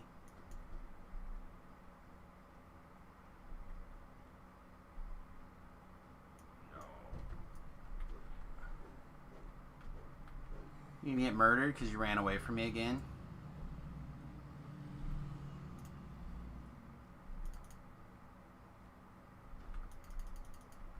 Still running away from me again.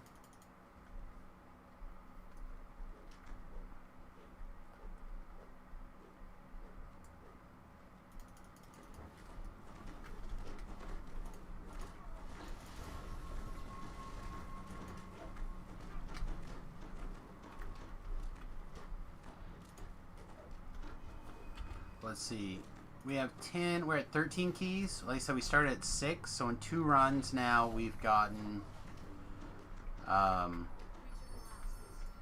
5? No, 7? 7 in 2 runs? It's a pretty reasonable rate.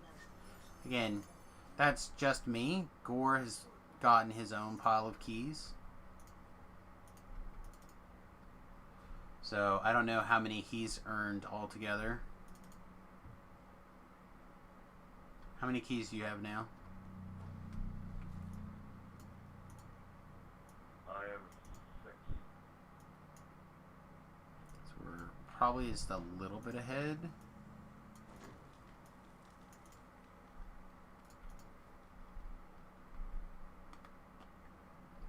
Alright, one more I think through this, and then we can do the round of the quests. Alright, cool. I think you need 8 keys to go through the quest.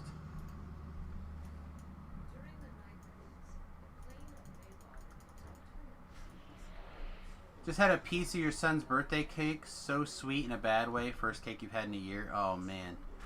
Yeah, my Fred Loudjohn's birthday's today. He made a cake. I have not had a cake in... I'm not a big cake guy generally, but I have not had a cake since I started the keto diet at the start of the year. But I did make lemon bars, some keto lemon bars, a few weeks ago. They were very sweet like that. So sweet that you're like, oh, almost too much.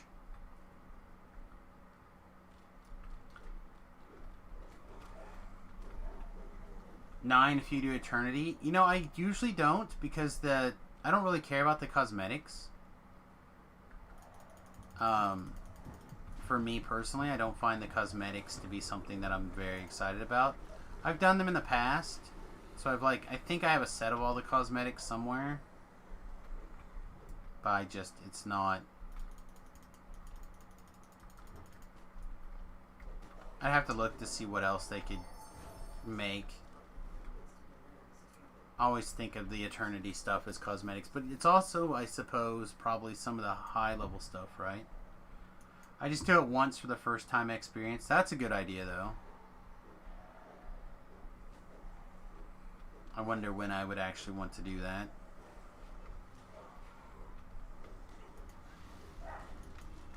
Still quelled, huh? Feels like a long quell.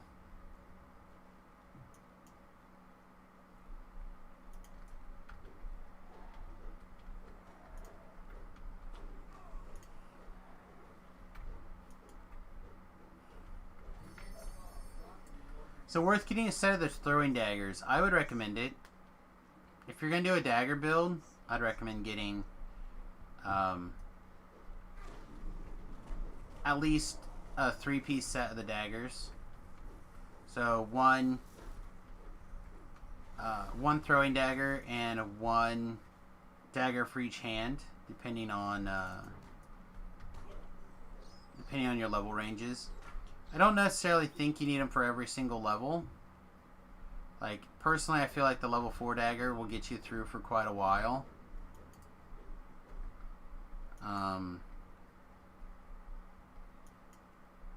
But I can understand wanting to have several.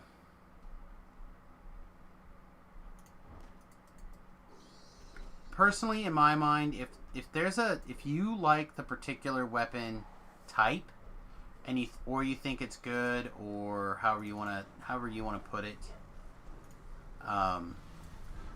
you should take the time to grab it. So, like, I like bucklers, for example. So I took the time last year to make a set of the bucklers every single level that they're available. Have I used them? Not at all. Almost not at all. But if I decide at some point that I do want them, they'll be ready.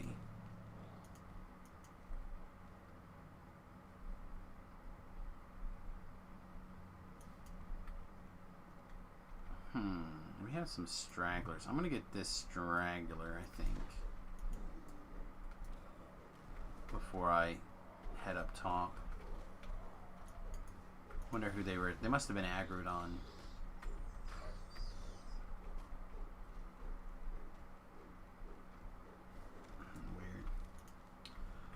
The Rune Arm is extremely good. The Rune Arm is a must get. If you don't take the time to farm up the level 7 Rune Arm and the level 21, I think it's 21. If you don't take the time to farm up the 2 Rune Arms, you're making a mistake. Try to get the 2 Rune Arms. Try to get at least 1 Ghost Touch Augment Ruby, if not a couple. So, like, for example, I think Talab, Top Hat Talab, he also plays on Solona. I believe he missed last year, the year before. He missed the opportunity to get some of the Ghost Touch rune.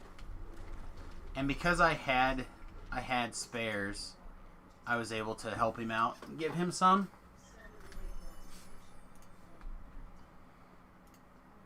So I have to refarm my pile this year.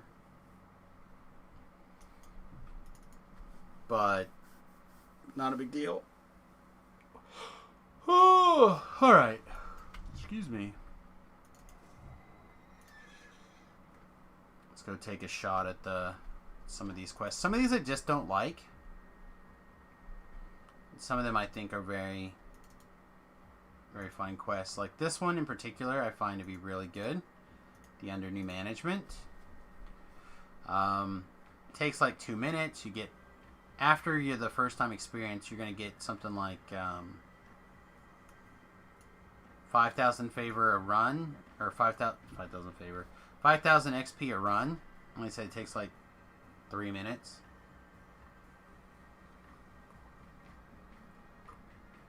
Which in and of itself is not the world's greatest XP per minute run. But it's outside the normal leveling bracket, so if you're a little bit low on experience somewhere, you can still do it. Still pick things up. I don't know where Thakar is. There he is. He's on his way.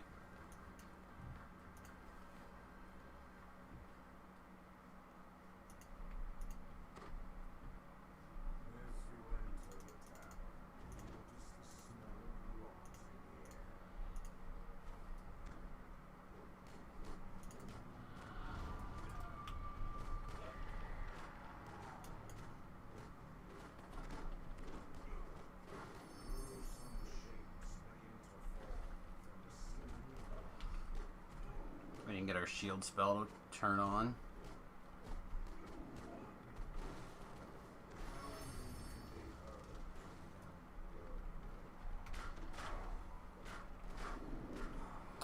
Well-placed firewalls right here are insane. You like one firewall can pick up both of these groups at a time. Really go the distance with a good firewall. Bring them in.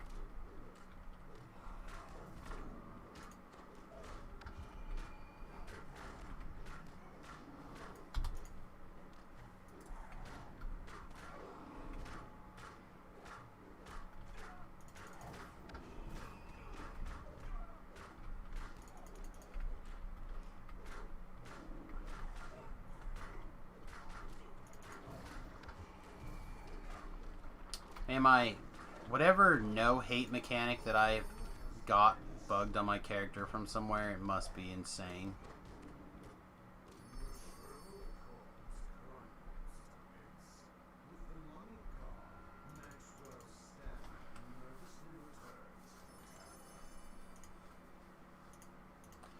One of the problems with these quests is you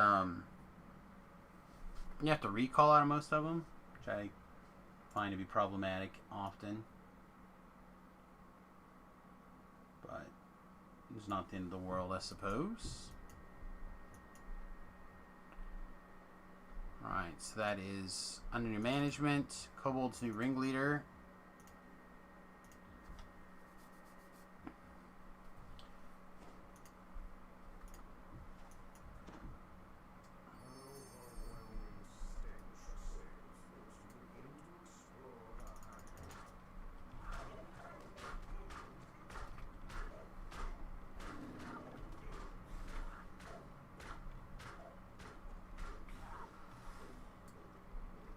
see, I think we just keep going through. I don't like this one as much, so I don't do it nearly as often.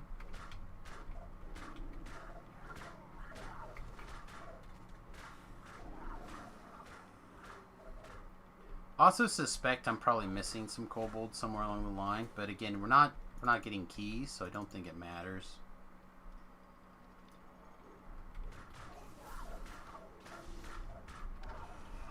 Yeah, and I like to kill as many of the monsters as possible in that first quest to keep the highest possible rate of spawning keys.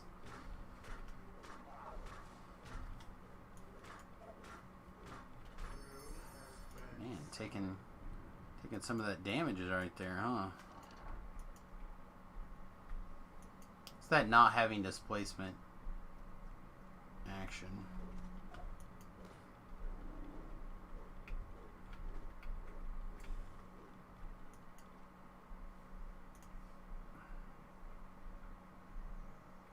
Too late.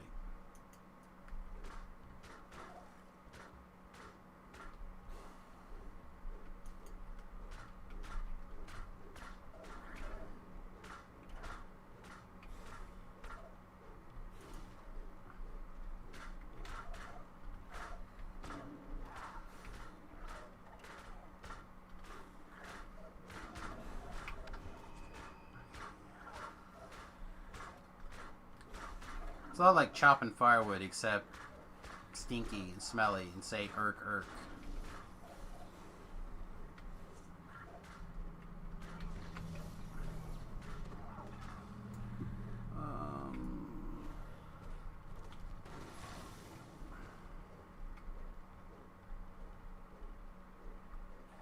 There we go. Finally was able to reach out and get him. Did my game break again?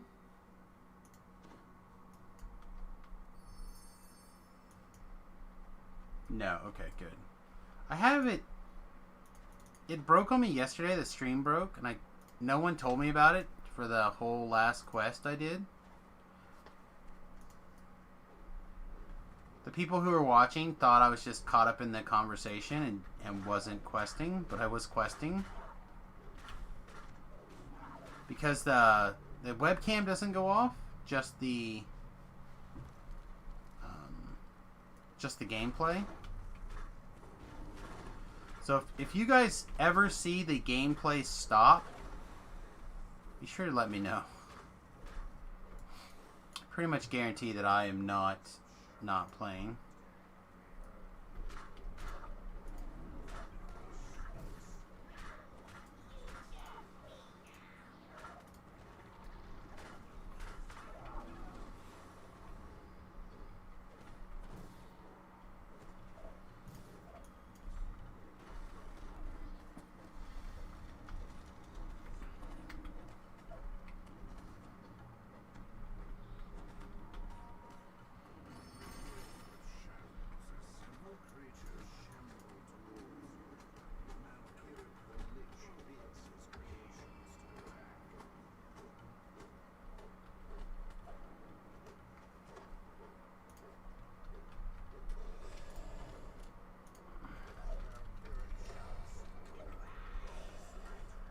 But see what I mean? I really don't understand why. Oh yeah, there's no there it is. There's no reward in that room. I don't understand why my hate is so bad. It doesn't matter. There's something about this character that I think is broken. And I have some sort of negative hate generation going on, and I can't find it.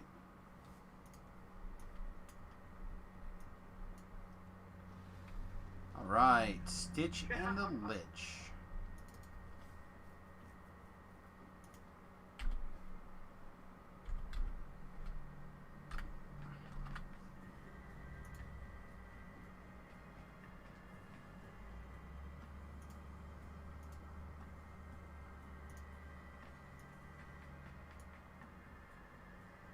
Yeah, see, I have a negative 20%, but I think some of that's from this, right? Yeah, so it's telling me the Crypt Raider set is giving me a negative threat, which usually doesn't matter because I'm usually the only one in the quest. But I don't think that's just enough. I think there's probably more on top of it somewhere. The distant sounds of panicked voices and scattered fighting echo from the wall. Suspect there's much, much more. Because I've had situations where I've had more positive threat and it still worked out, where monsters just ran away from me after being the only one attacking them.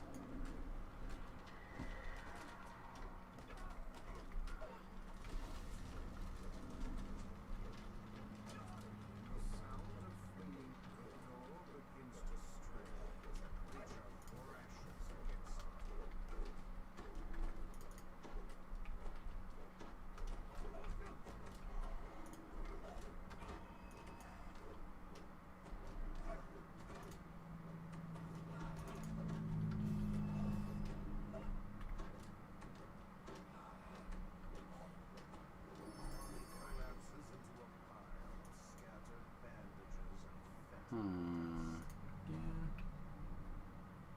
Lay on hands. I want to keep as many of these guys bundled together as possible, so the cleaves work. Theoretically, if you get close enough, you can also get into the archers, which I find to be a lot more difficult, but to keep the melees in range of the archers. But sometimes you get lucky.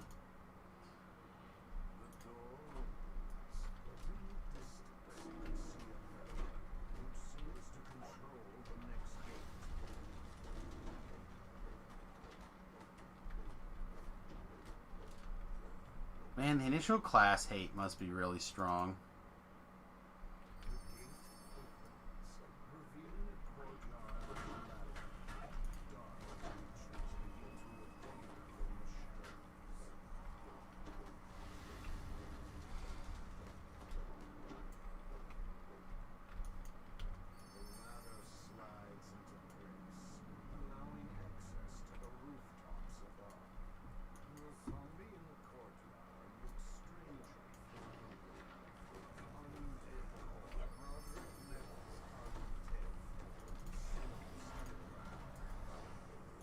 Uh-oh.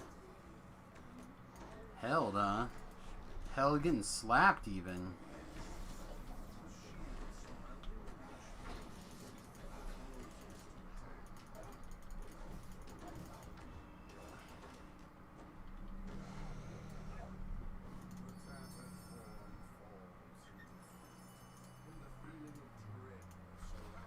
Just held and getting slapped.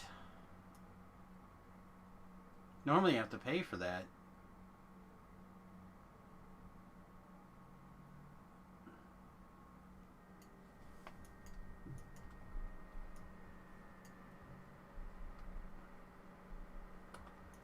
Alright.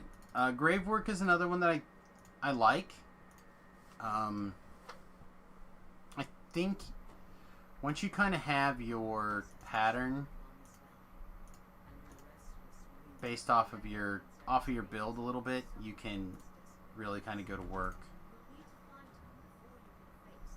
Like, for example, I'm not going to fight any of this. These guys can all come get me.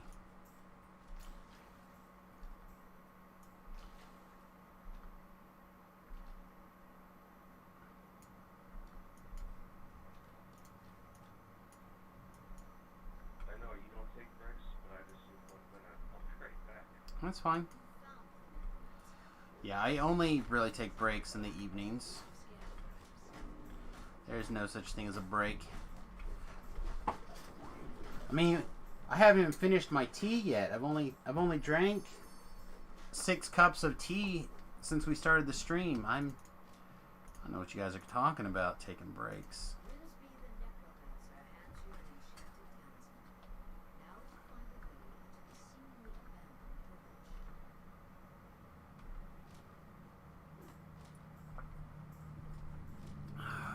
Gotta stay hydrated though.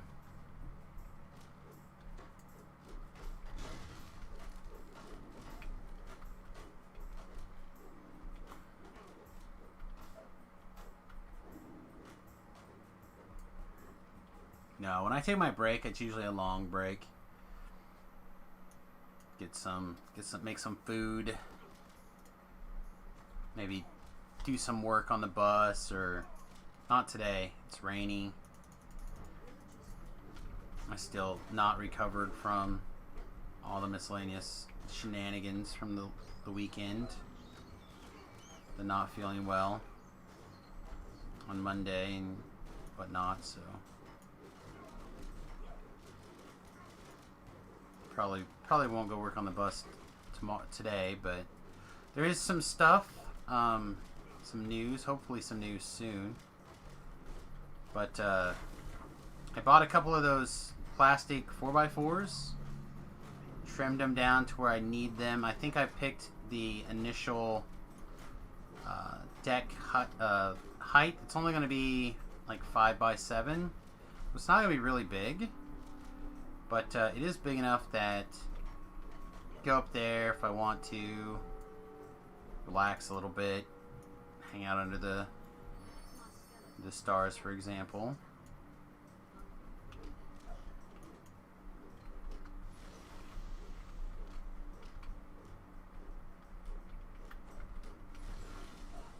Did you say 5x7? Yeah, 5x7. Be a little longer than that. It'll actually be 7x5, but I'm not going past the... At first I was... And I might still change, but my current plan is to not go around the fan vent. So if I do that, that means I can only go like 5 feet deep off of the bus, off of the back. And then of course that also leaves me with a maximum number of area for putting solar panels in. So instead of only having half the bus for solar panels, I can now actually have almost 3/4 of the roof of the bus for solar panels. Yeah, it isn't.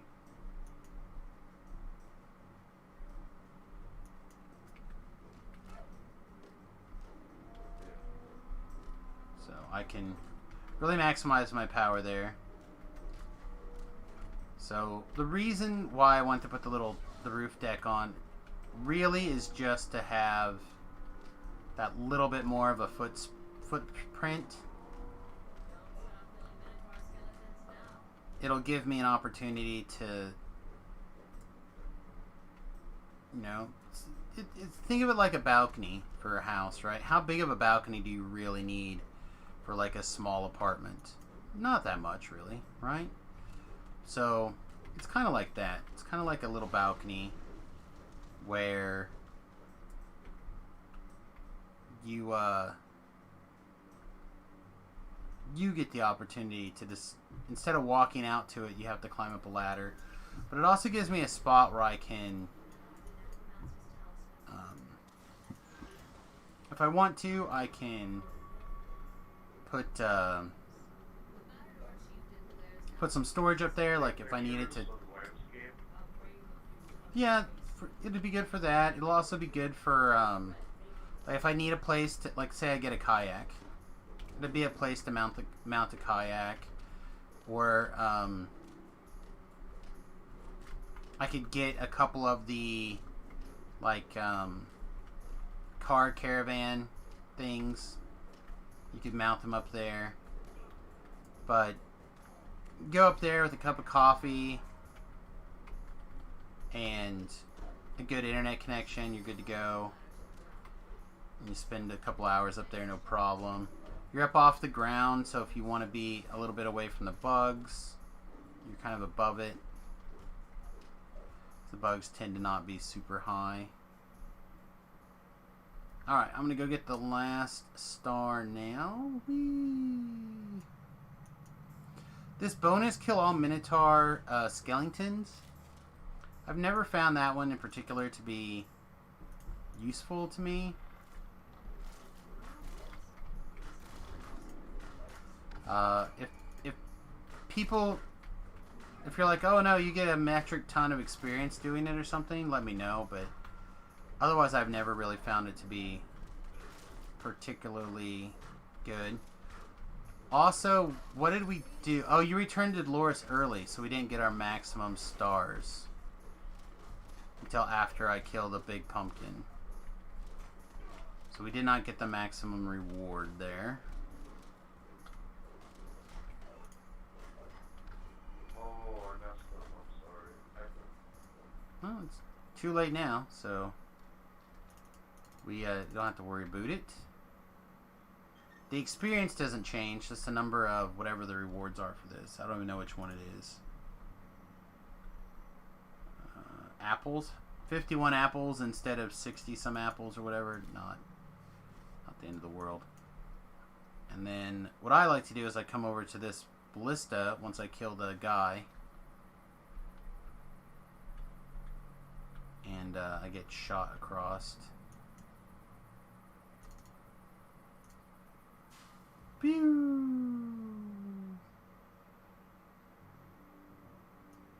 And then from there you can... No, that one's not there anymore. From there you can run back through very easily, I think.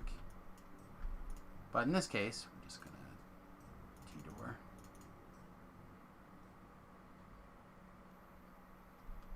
And then get my Dolores chest over here. Have a good night, Steve. I'm going to be wrapping up here at probably the top of the hour anyway, so not going to miss that much more experience. Then I'll be back in the evening as usual, probably around a 7-ish. Alright. Smashing Pumpkins. This is one of my least favorite ones. People who know me know that I'm not a big fan of breaking breakables in quests. I find it to be monotonous and pretty boring. This quest is not an exception. However, there's 2 of us, and Thokgar's got his cone, so hopefully it won't be quite as bad as usual. We'll see.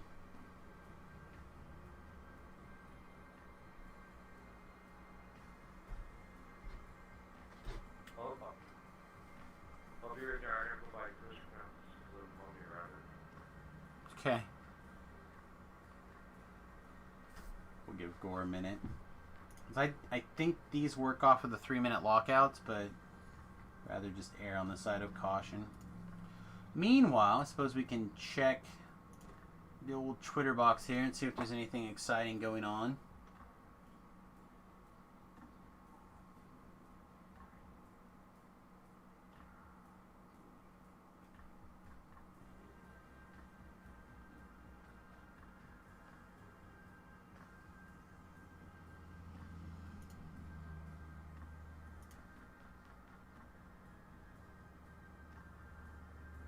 On my way.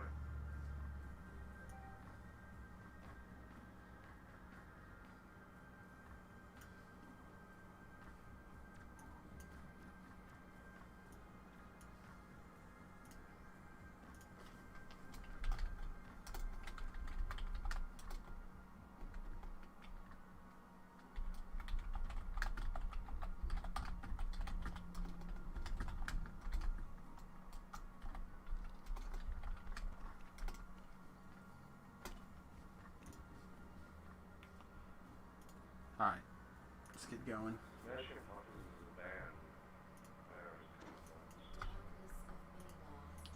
It is. Smash Pumpkins is a band.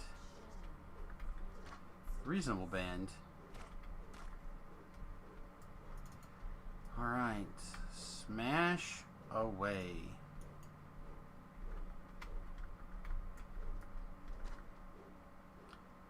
So yeah, this quest in particular is one that I will literally only do for the first time experience points bonus. I do not like it. I do not care for it. Oh God.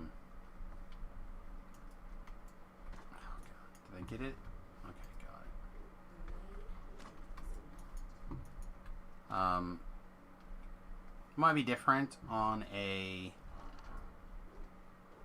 cone warlock. I'm not sure, but For me, on most of the melees, nay. Nay, I say.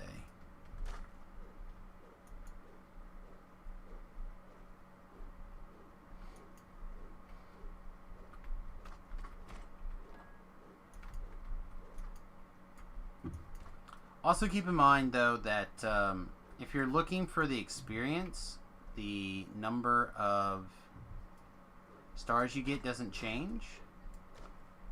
I don't remember if the Smashing Pumpkins has a star that's involving smashing more things. I believe so.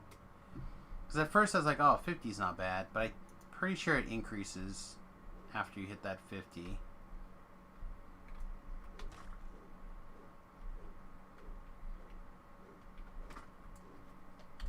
But don't quote me.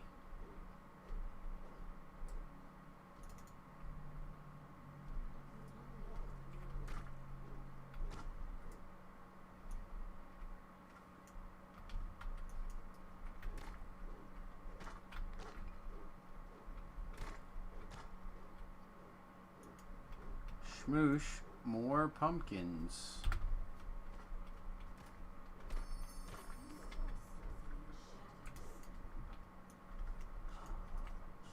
Then you gotta be sure to kill all these stupid shadows too. That is a thing. So if you're being chased by a shadow, be sure to kill it. It literally is one of the quest objectives. You have to kill the shadows.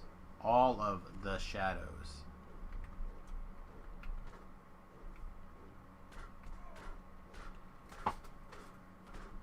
I literally ran around this quest, I think, for 5 minutes. The last time I did this quest, trying to find one shadow that was like stuck in a corner somewhere. Alright, there's all the shadows. They don't have a countdown or anything, so you don't know how many you've missed or anything. Very aggravated.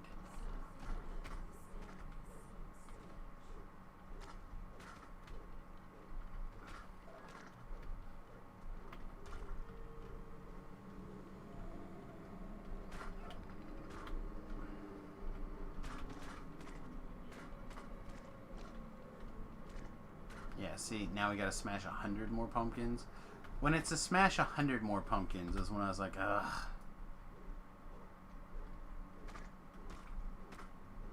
I remember if there's any back in this shrine area.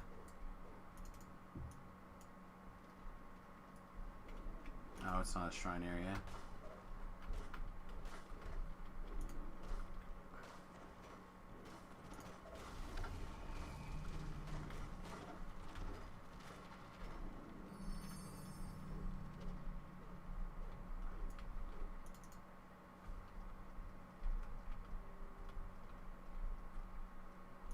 Okay.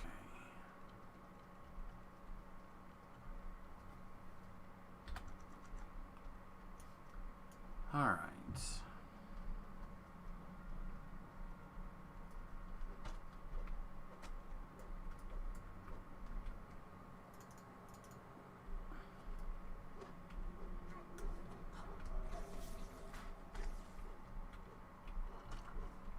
More shadows.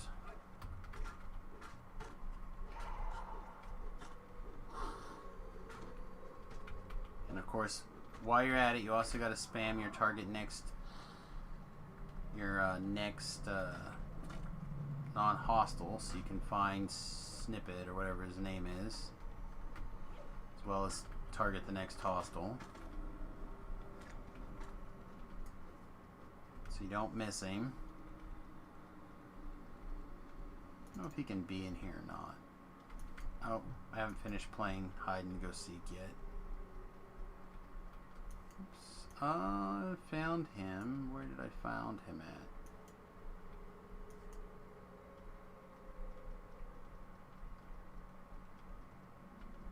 Must be back there in that area somewhere.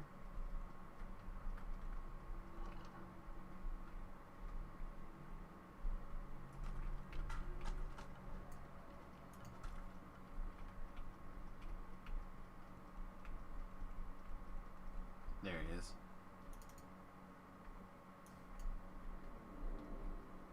Alright. Now we can go fight him in here. The switch shapes are the heart of evil righteousness who is full of the enemy's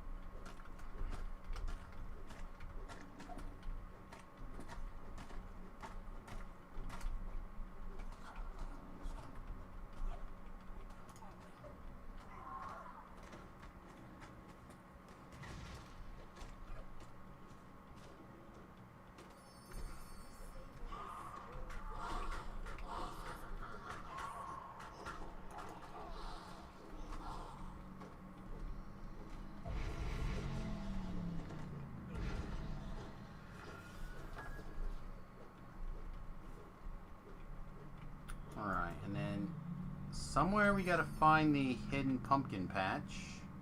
Which again, I guess I shouldn't have smashed that last pumpkin. I don't know if it was me.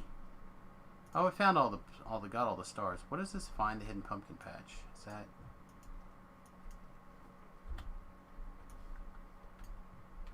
See, I just don't know this one as well. Did this lever do something?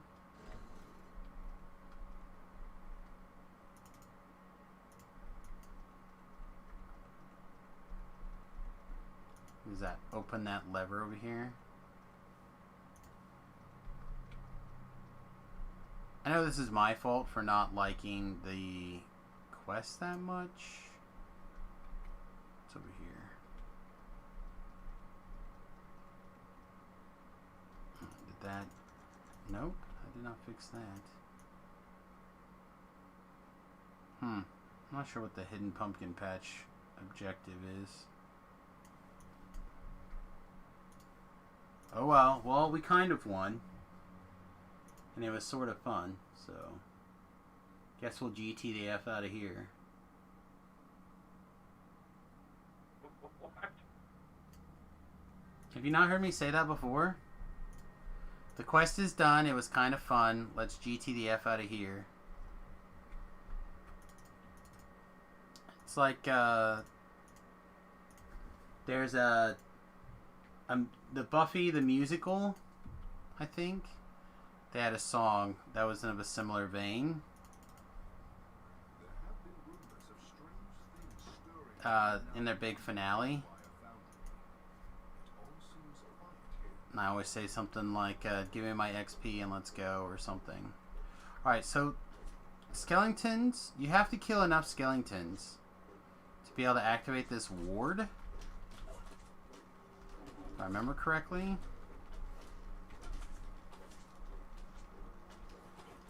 But I believe they will chase you. Maybe the skeleton archers won't. Yeah, this one's still locked. I think it's the group by the ward. Yep. That keeps them locked. So you don't have to kill the groups between the wards, but you do have to clear the groups at the wards.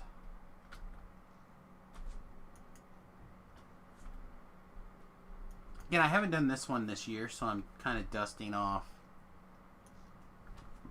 what I remember.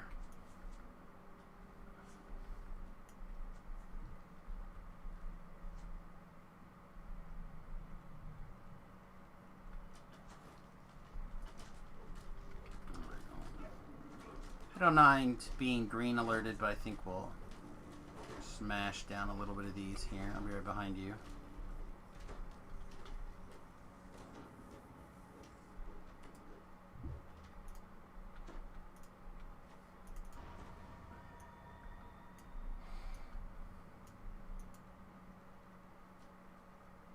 Should be pretty close, I think, to the next one.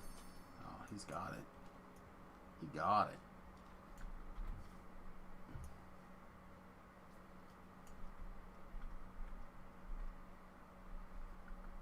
A dusty puzzle wheel sits here, dormant and unsolved. This is another situation where you got to do some cleaning, I believe. soonish. We'll go this way.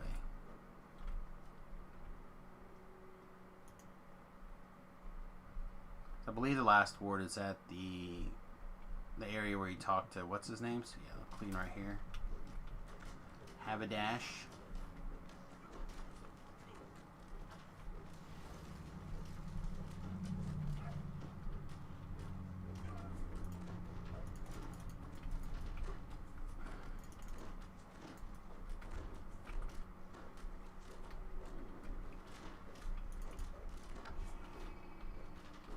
There we go.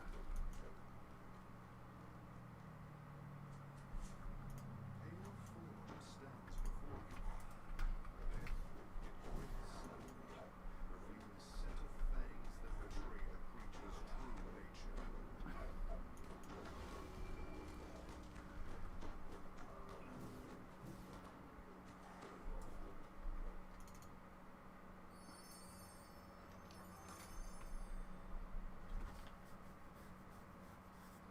Yeah, I really like these retake on the old quests for the festivals. I don't know how much I love doing the same quest over and over and over and over again in a quest chain, but I do like revisiting the quests in general. I do find that to be fun.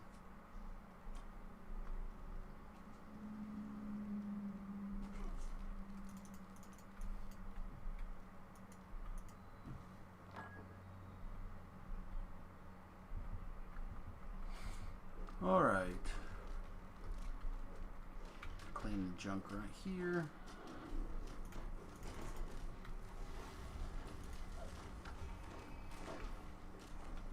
Yeah, it's 240. We may not be able to get through the rest. We'll see. See how many more we can get done.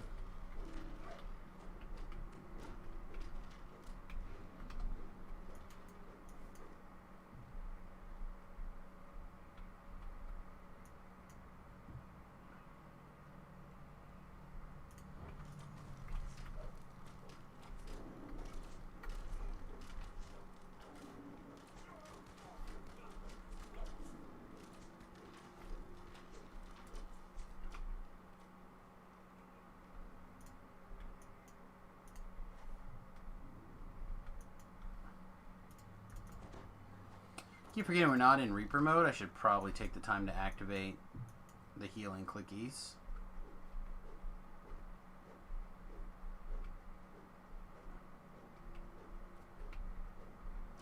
That is a significant amount. Yeah, we just did this, I think for 10K. Yeah, we did it recently with Tobrel. We did all these questicles. Yeah, I also did them yesterday with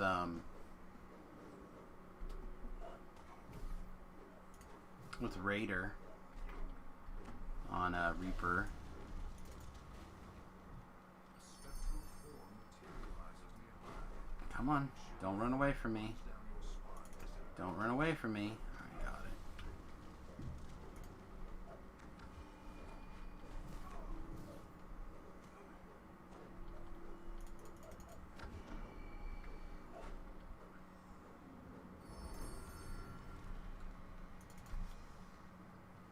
$69 pinches of, what is it? Thought it looked like a cinnamon stick to me, but I don't think that's what it said.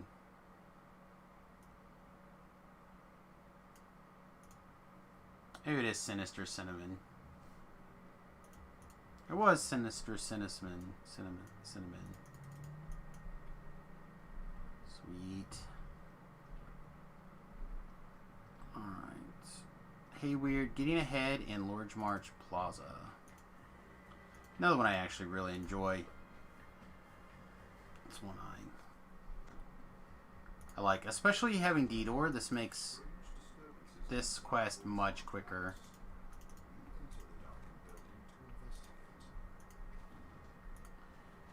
Not having Detour makes this quest much slower.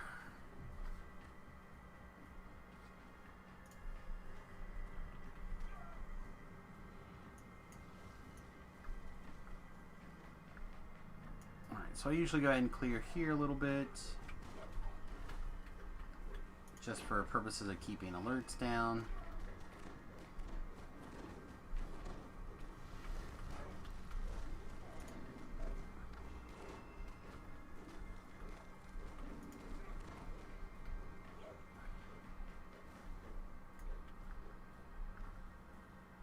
Again, I need to remember to fire off my jerky.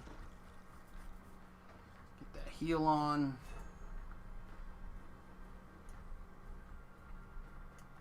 So I like how some of the quests have collectibles and others of the quests do not have collectibles. I really wish they all had collectibles. I'm curious if it was a decision by the person who originally designed the quest to not put collectibles in. And now we detour.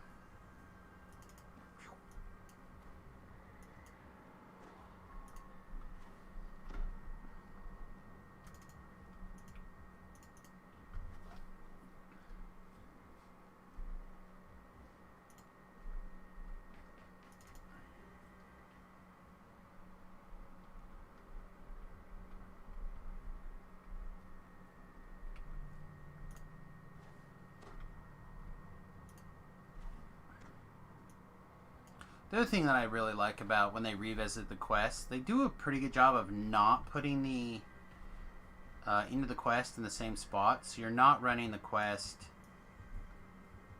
identically. Oh, alright. Thought I'd be able to get through there. Where I got tagged. Keep going. It's fine. Oh, he's here. Never mind. Must have aggroed on us through the wall or something.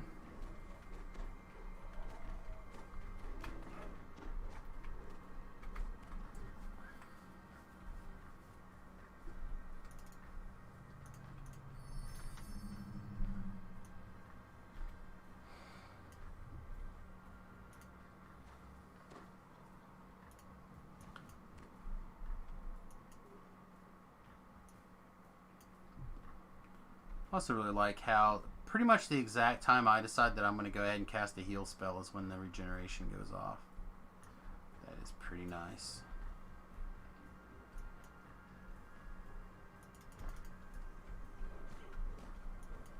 Let's make a hole away from the door. Looks like Gore made it in, so we don't have to worry about it. Chop some firewood.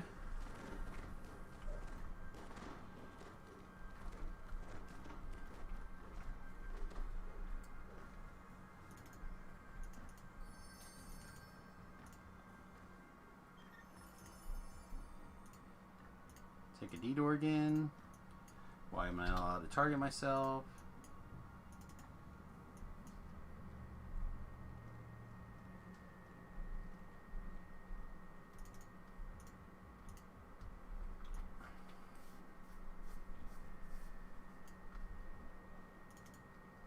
All right, now we go to the big boy optional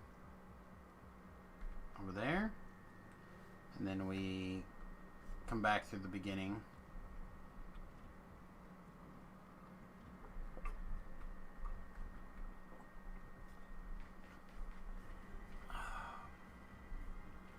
Really love all the pumpkins and stuff scattered around. They're really nice. It's a nice touch.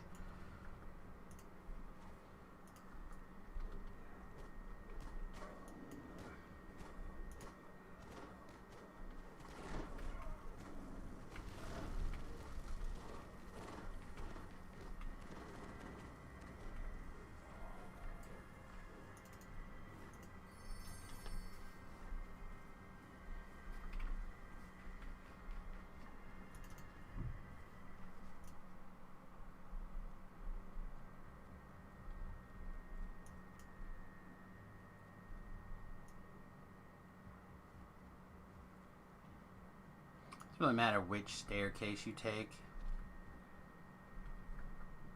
They're both kind of equally out of the way.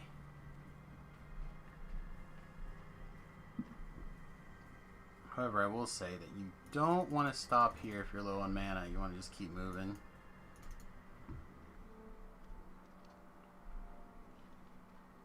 However, I tend to, in my previous life, I tended to be low on mana right here. So we'll chop some firewood.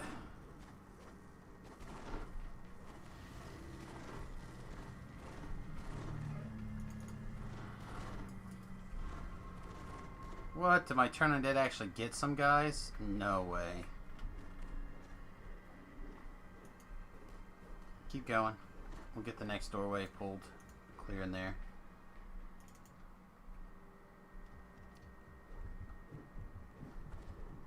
Come on. Everybody together. Everybody!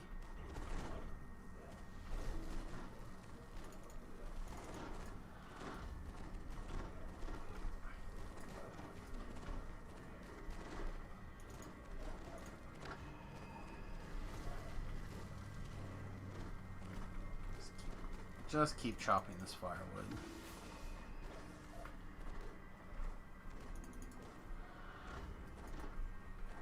Trying to get these zombies together. There we go.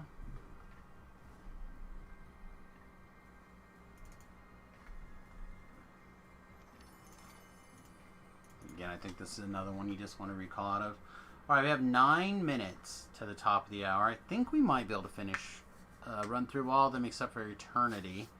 We might come back and do an Eternity later this evening. I don't know yet. We'll have to see. Play it. This one. This one takes a while. That's alright.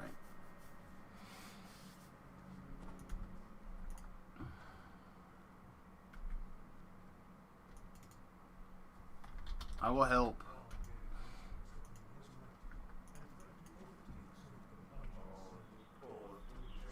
Yep, the Coalescence Chamber one. The problem with this one is it's just long. Yeah, I think we got everything piled together. You want to hit the box.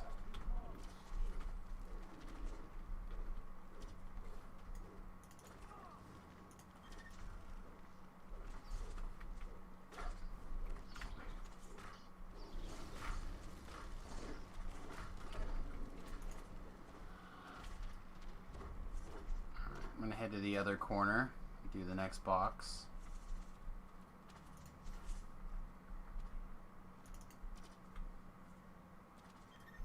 Well, this one's a treasure chest.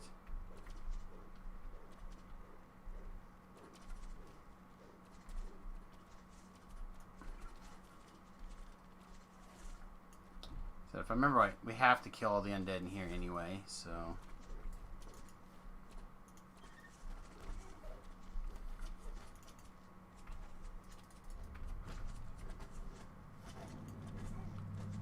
That's one of the stars.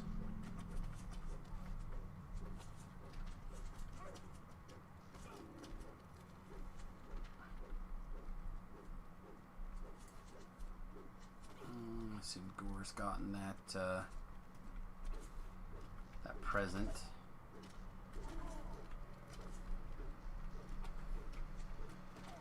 So since we're on 10 out of or 6 out of 10, there should be 4 up here. I think I can math.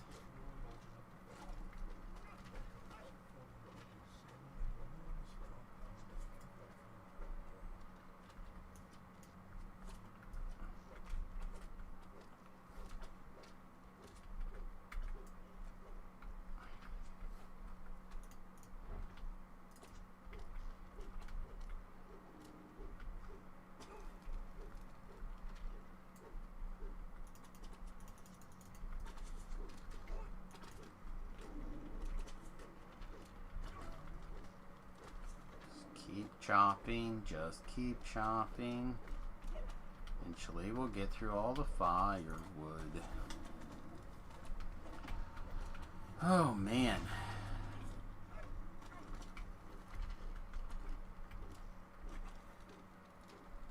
So when you're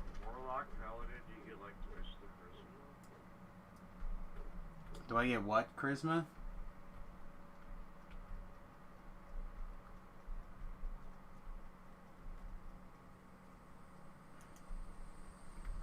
I feel like I'm...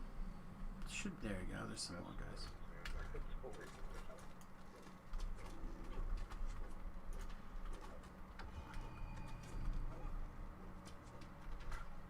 There we go.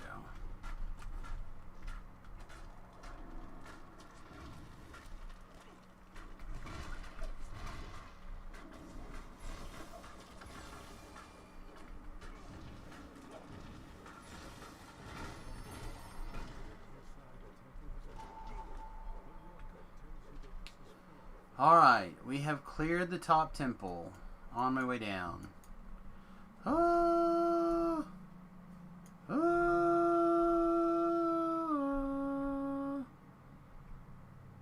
Oh, I had an opportunity to pick up one of the doodads there and I didn't grab it. Should have done.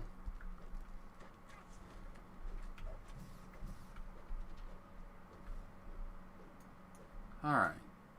You know what? There's a shrine. Let's do this and this, and we'll shrine up. This is the last quest of the day. We got time. Or the morning, I shouldn't say the day. The morning.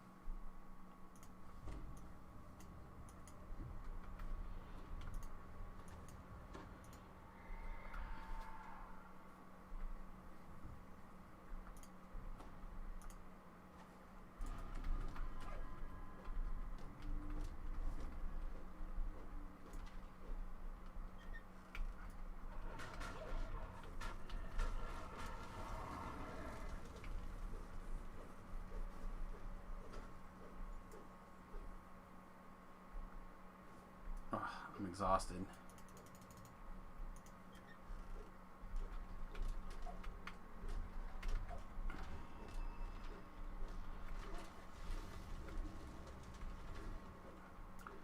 Alright, the other thing to keep in mind is that they will double back on these packages, so we gotta be careful to make sure that we don't miss any.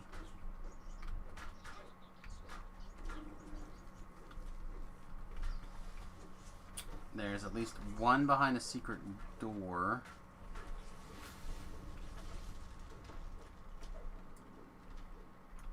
I think the secret door is right here even.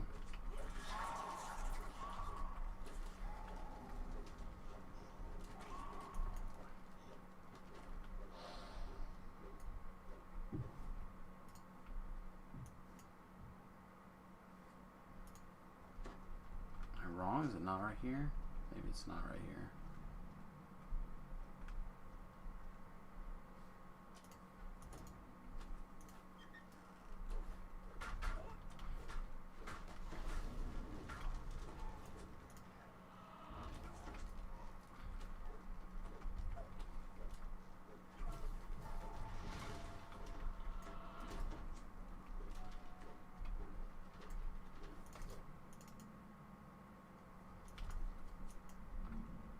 Maybe. Oh, it's up here. Okay.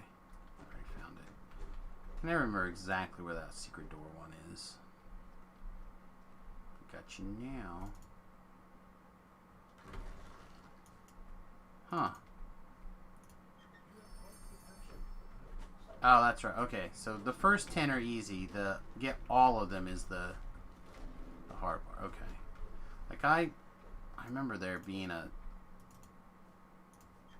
thing here. There's bats.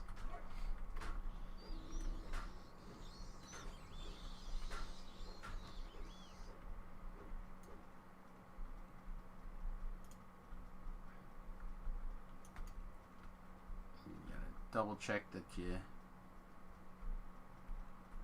don't miss any.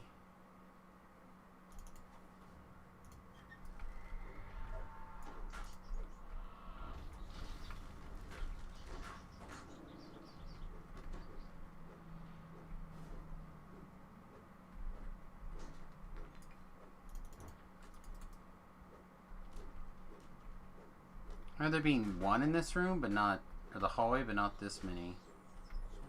Am I wrong? Is there a bunch more? I don't know. I guess we'll find out.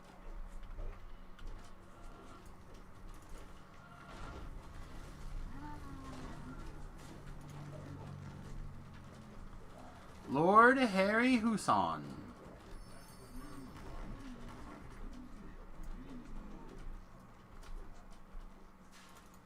Whee!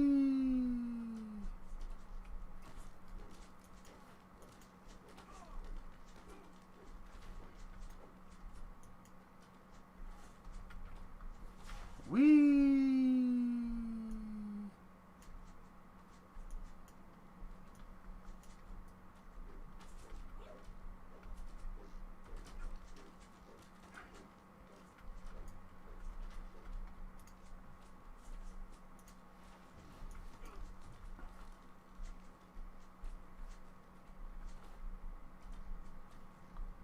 2 more mysterious boxes.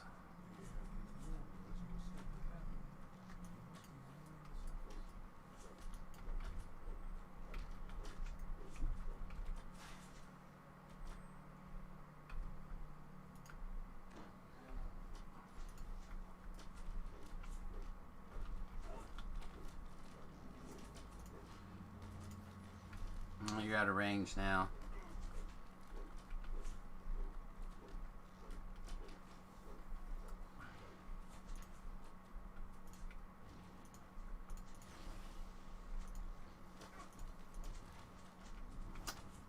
There, my last lay on hands went for me. Try to hit you.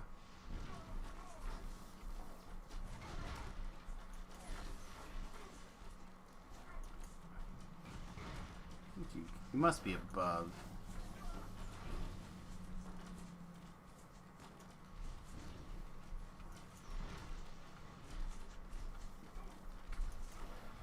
Yeah, I'm way up. I got high jump and I went all the way to the top. Okay. Yeah, I haven't got any of the balls today.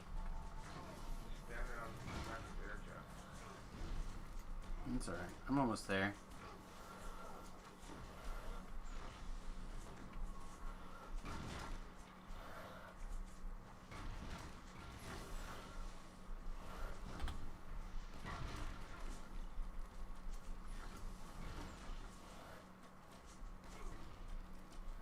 Oh, I got a ball. I'm invincible.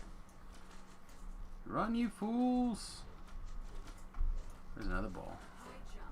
Oh, high jump. That's not good. This is not the time to get high jump. Rip.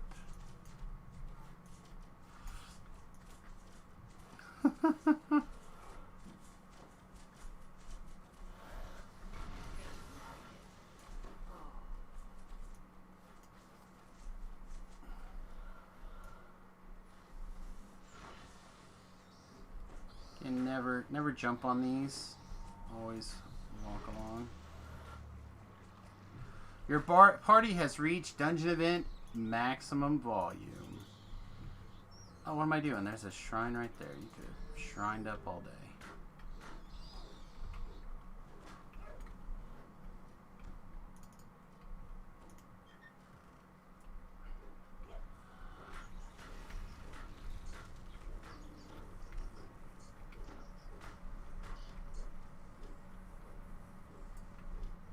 There better be one more thing in here. I'll be really annoyed.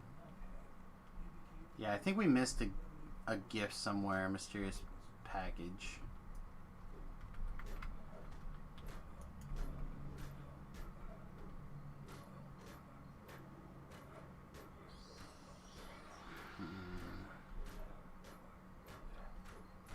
Wonder if I should just detour back through and run through really quick. The experience won't change, just a matter of stuff. So I guess at the end it doesn't matter, but I'd like to know which box I missed.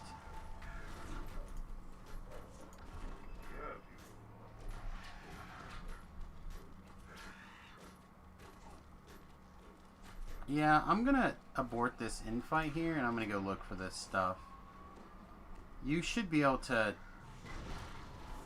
get back. Give me a second. I'll help clear this aggro real fast and then should be able to kind of have a hidey hole here in a second.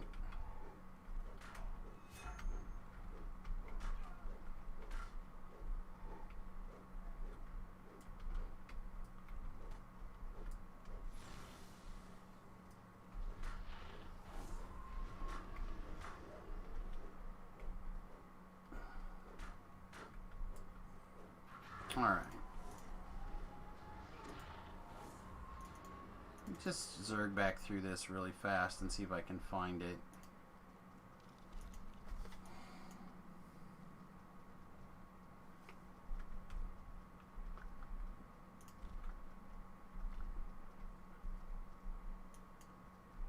We did the 4 up here.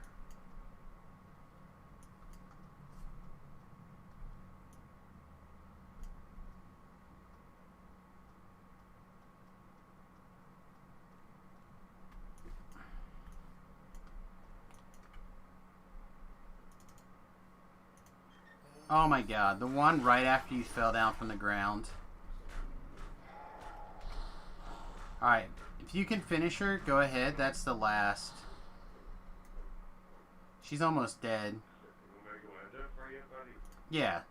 Yeah, go ahead and end it if you want. Alright. So she's almost dead. I'll see if I can get there in time to help, but probably not.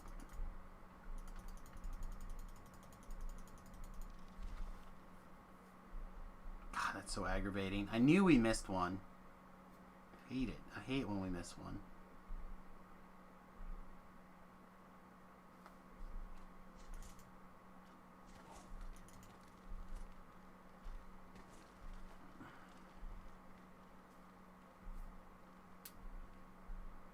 Alright, well, looks like I will be able to get to there to help. She resets full health and It's fine, I'm on the way.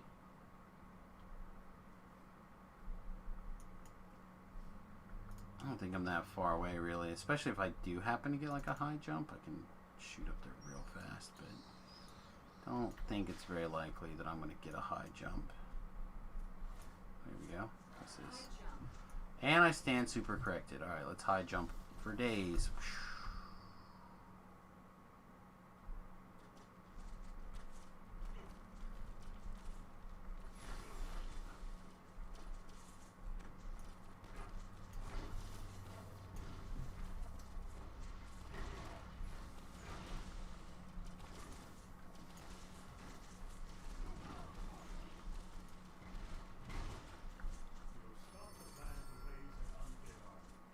Oh. Gore must have been able to make it to the shrine.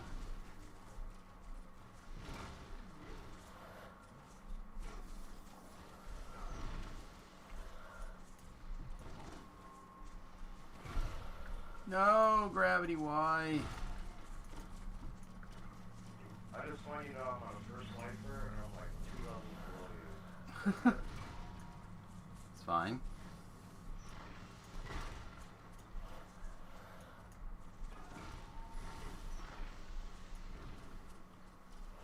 High jump is ended.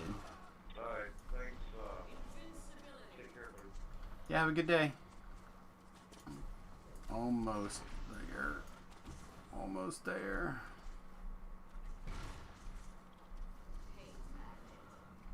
They must respawn the same. So since that one over there was a hate magnet and this one back there was a high jump, I probably should have picked up that high jump and made it the last little bit, but we'll see. What time is it? It's 3:08. So this one took a while, actually. 15 minutes, but I did run backwards through it to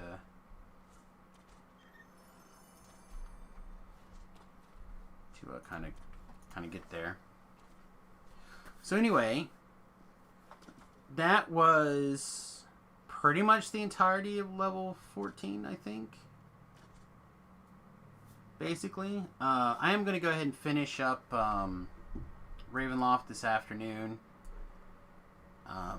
But we burnt almost half of the keys that we have at our disposal.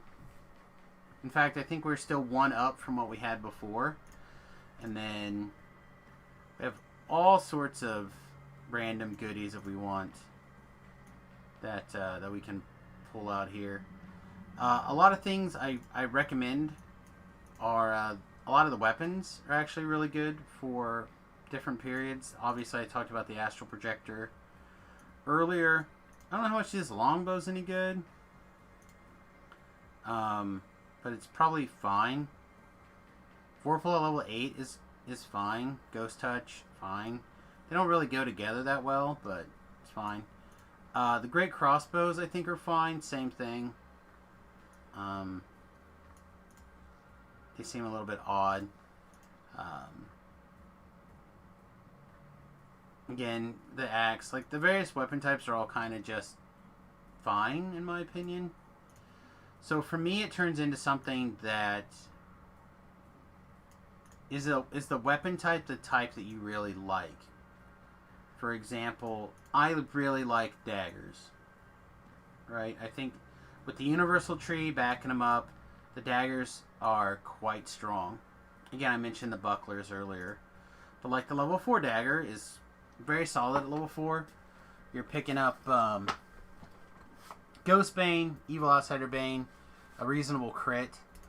But at level 8, picks up Vorpal. Dual wielding Vorpal daggers at level 8 is very strong, especially if they are both Ghost Touch or Ghost Bane, etc.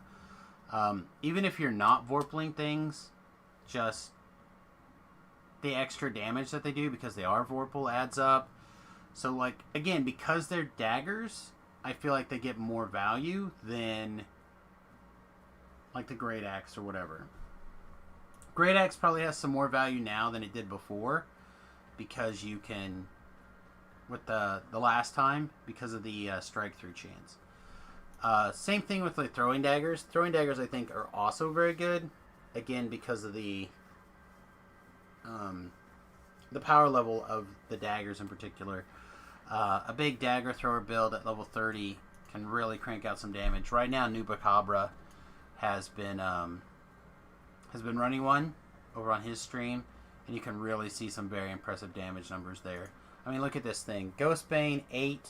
Evil Outsider Bane, 8. Superior Vorpal, Crushing, 19. Like, that all adds up very quickly when you're throwing, like, 7 or 8 or whatever these daggers near the same time at the high rate of attack. So, really does add up overall, and I really enjoy these things.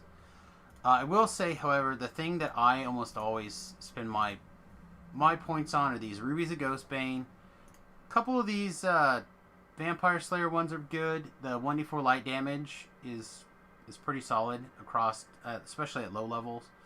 And then adding the silver can be really powerful effect. But this Ruby of Endless Night's actually also really key. On Vorpal hits, they get a negative level.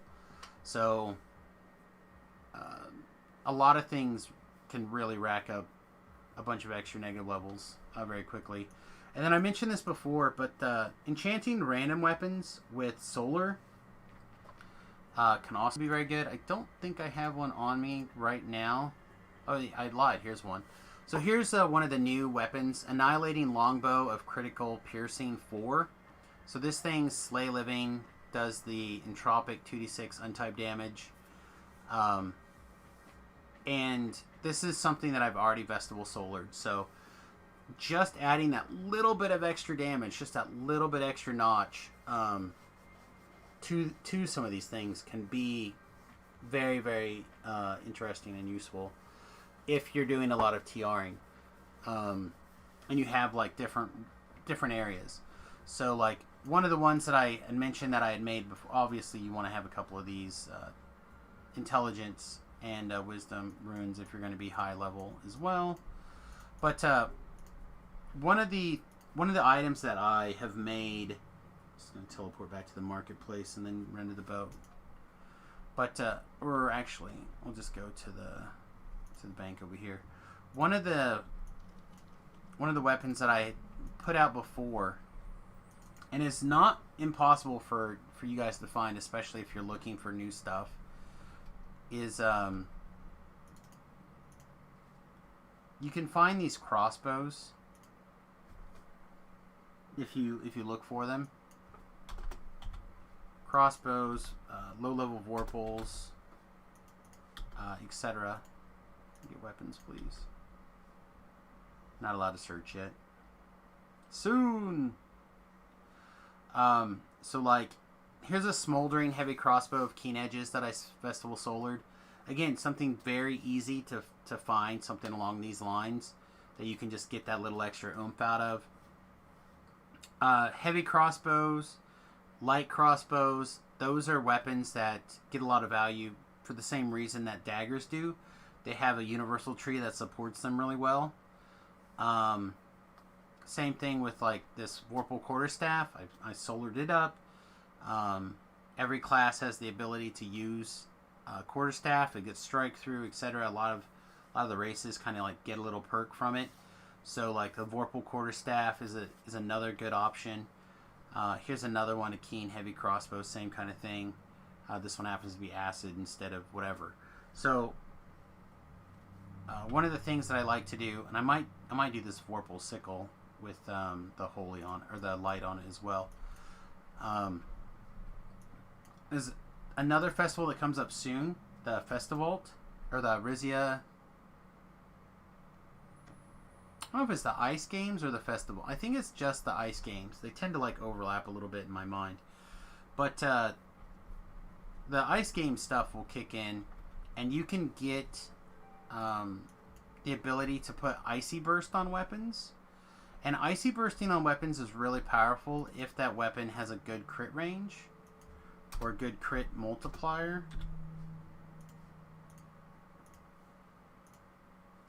So like one of the things that I like to do is look through here and see what's going on. So like here's a returning silver with the Festival Icy Burst on it. Same kind of thing. Here's the exact same crossbow that I just talked about getting, but at level 2 instead of level 1 because it's not level reduced. So this would be an excellent double crossbow opportunity.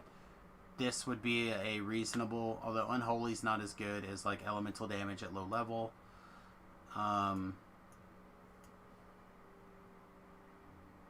Here's some WarPally hand wraps. That would be reasonable. See what I mean? Like just a little bit of looking on the auction house or the shard exchange, and you'll find a couple of these things that you can improve with these rituals. Again, like level 1 to 4 usually is the range that I tend to look at. I tend to look for special things and phrases like WarPally. Like I said, this thing's Annihilating was really good, but that was a level 6. Doesn't look like there's any on the auction house for Annihilating. But if you just kind of look for some of those new keywords, look for the low-level items. Keen in particular on high naturally crit items are really good. If you can have extended critical profile, the lower level, the better. Instead of having to wait until level 8 or higher. So like, oh no, I thought that was another keen one. It makes things a lot nicer for getting things kind of glued in. Or any weapons that you might thump a lot on, like undead or something, or a bludgeoning weapon that doesn't take ooze damage, stuff like that. So just kind of like keep your eyes open is what I'm trying to say for like miscellaneous weapons that an extra d4 points of light damage would be really solid. Same thing for like putting Icy Burst on. That one's specifically for keen and high crit range items, in my opinion. And I keep a bunch of these different items around for different TRs and different windows. We talked about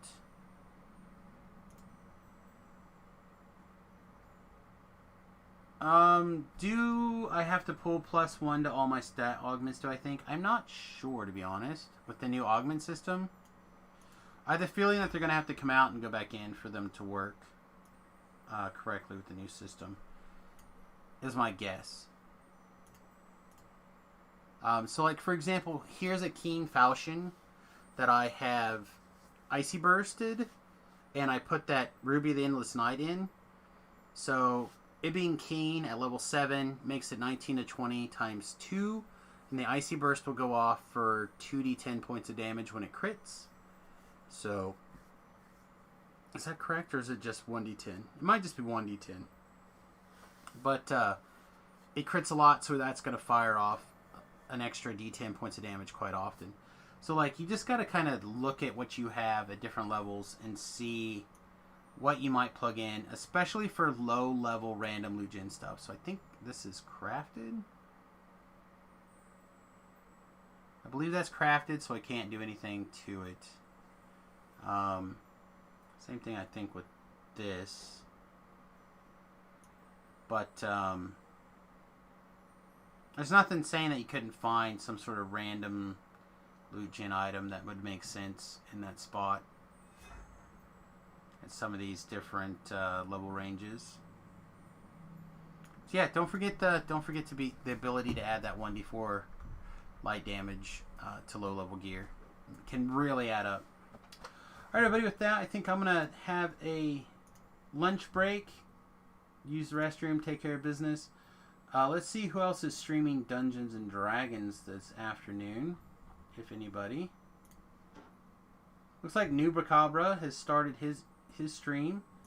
So speaking of the devil, Psycho Blonde is also streaming. Nuberkidski is streaming. So quite a few people actually streaming. But I'm going to take my break. I hope you guys have a wonderful break. I'll be back 4 or 5 hours, give or take. Probably closer to 4. I'll probably come back around 7 Central Standard Time. And hope you guys have a wonderful day. And we'll see you guys in a few hours. Toodles.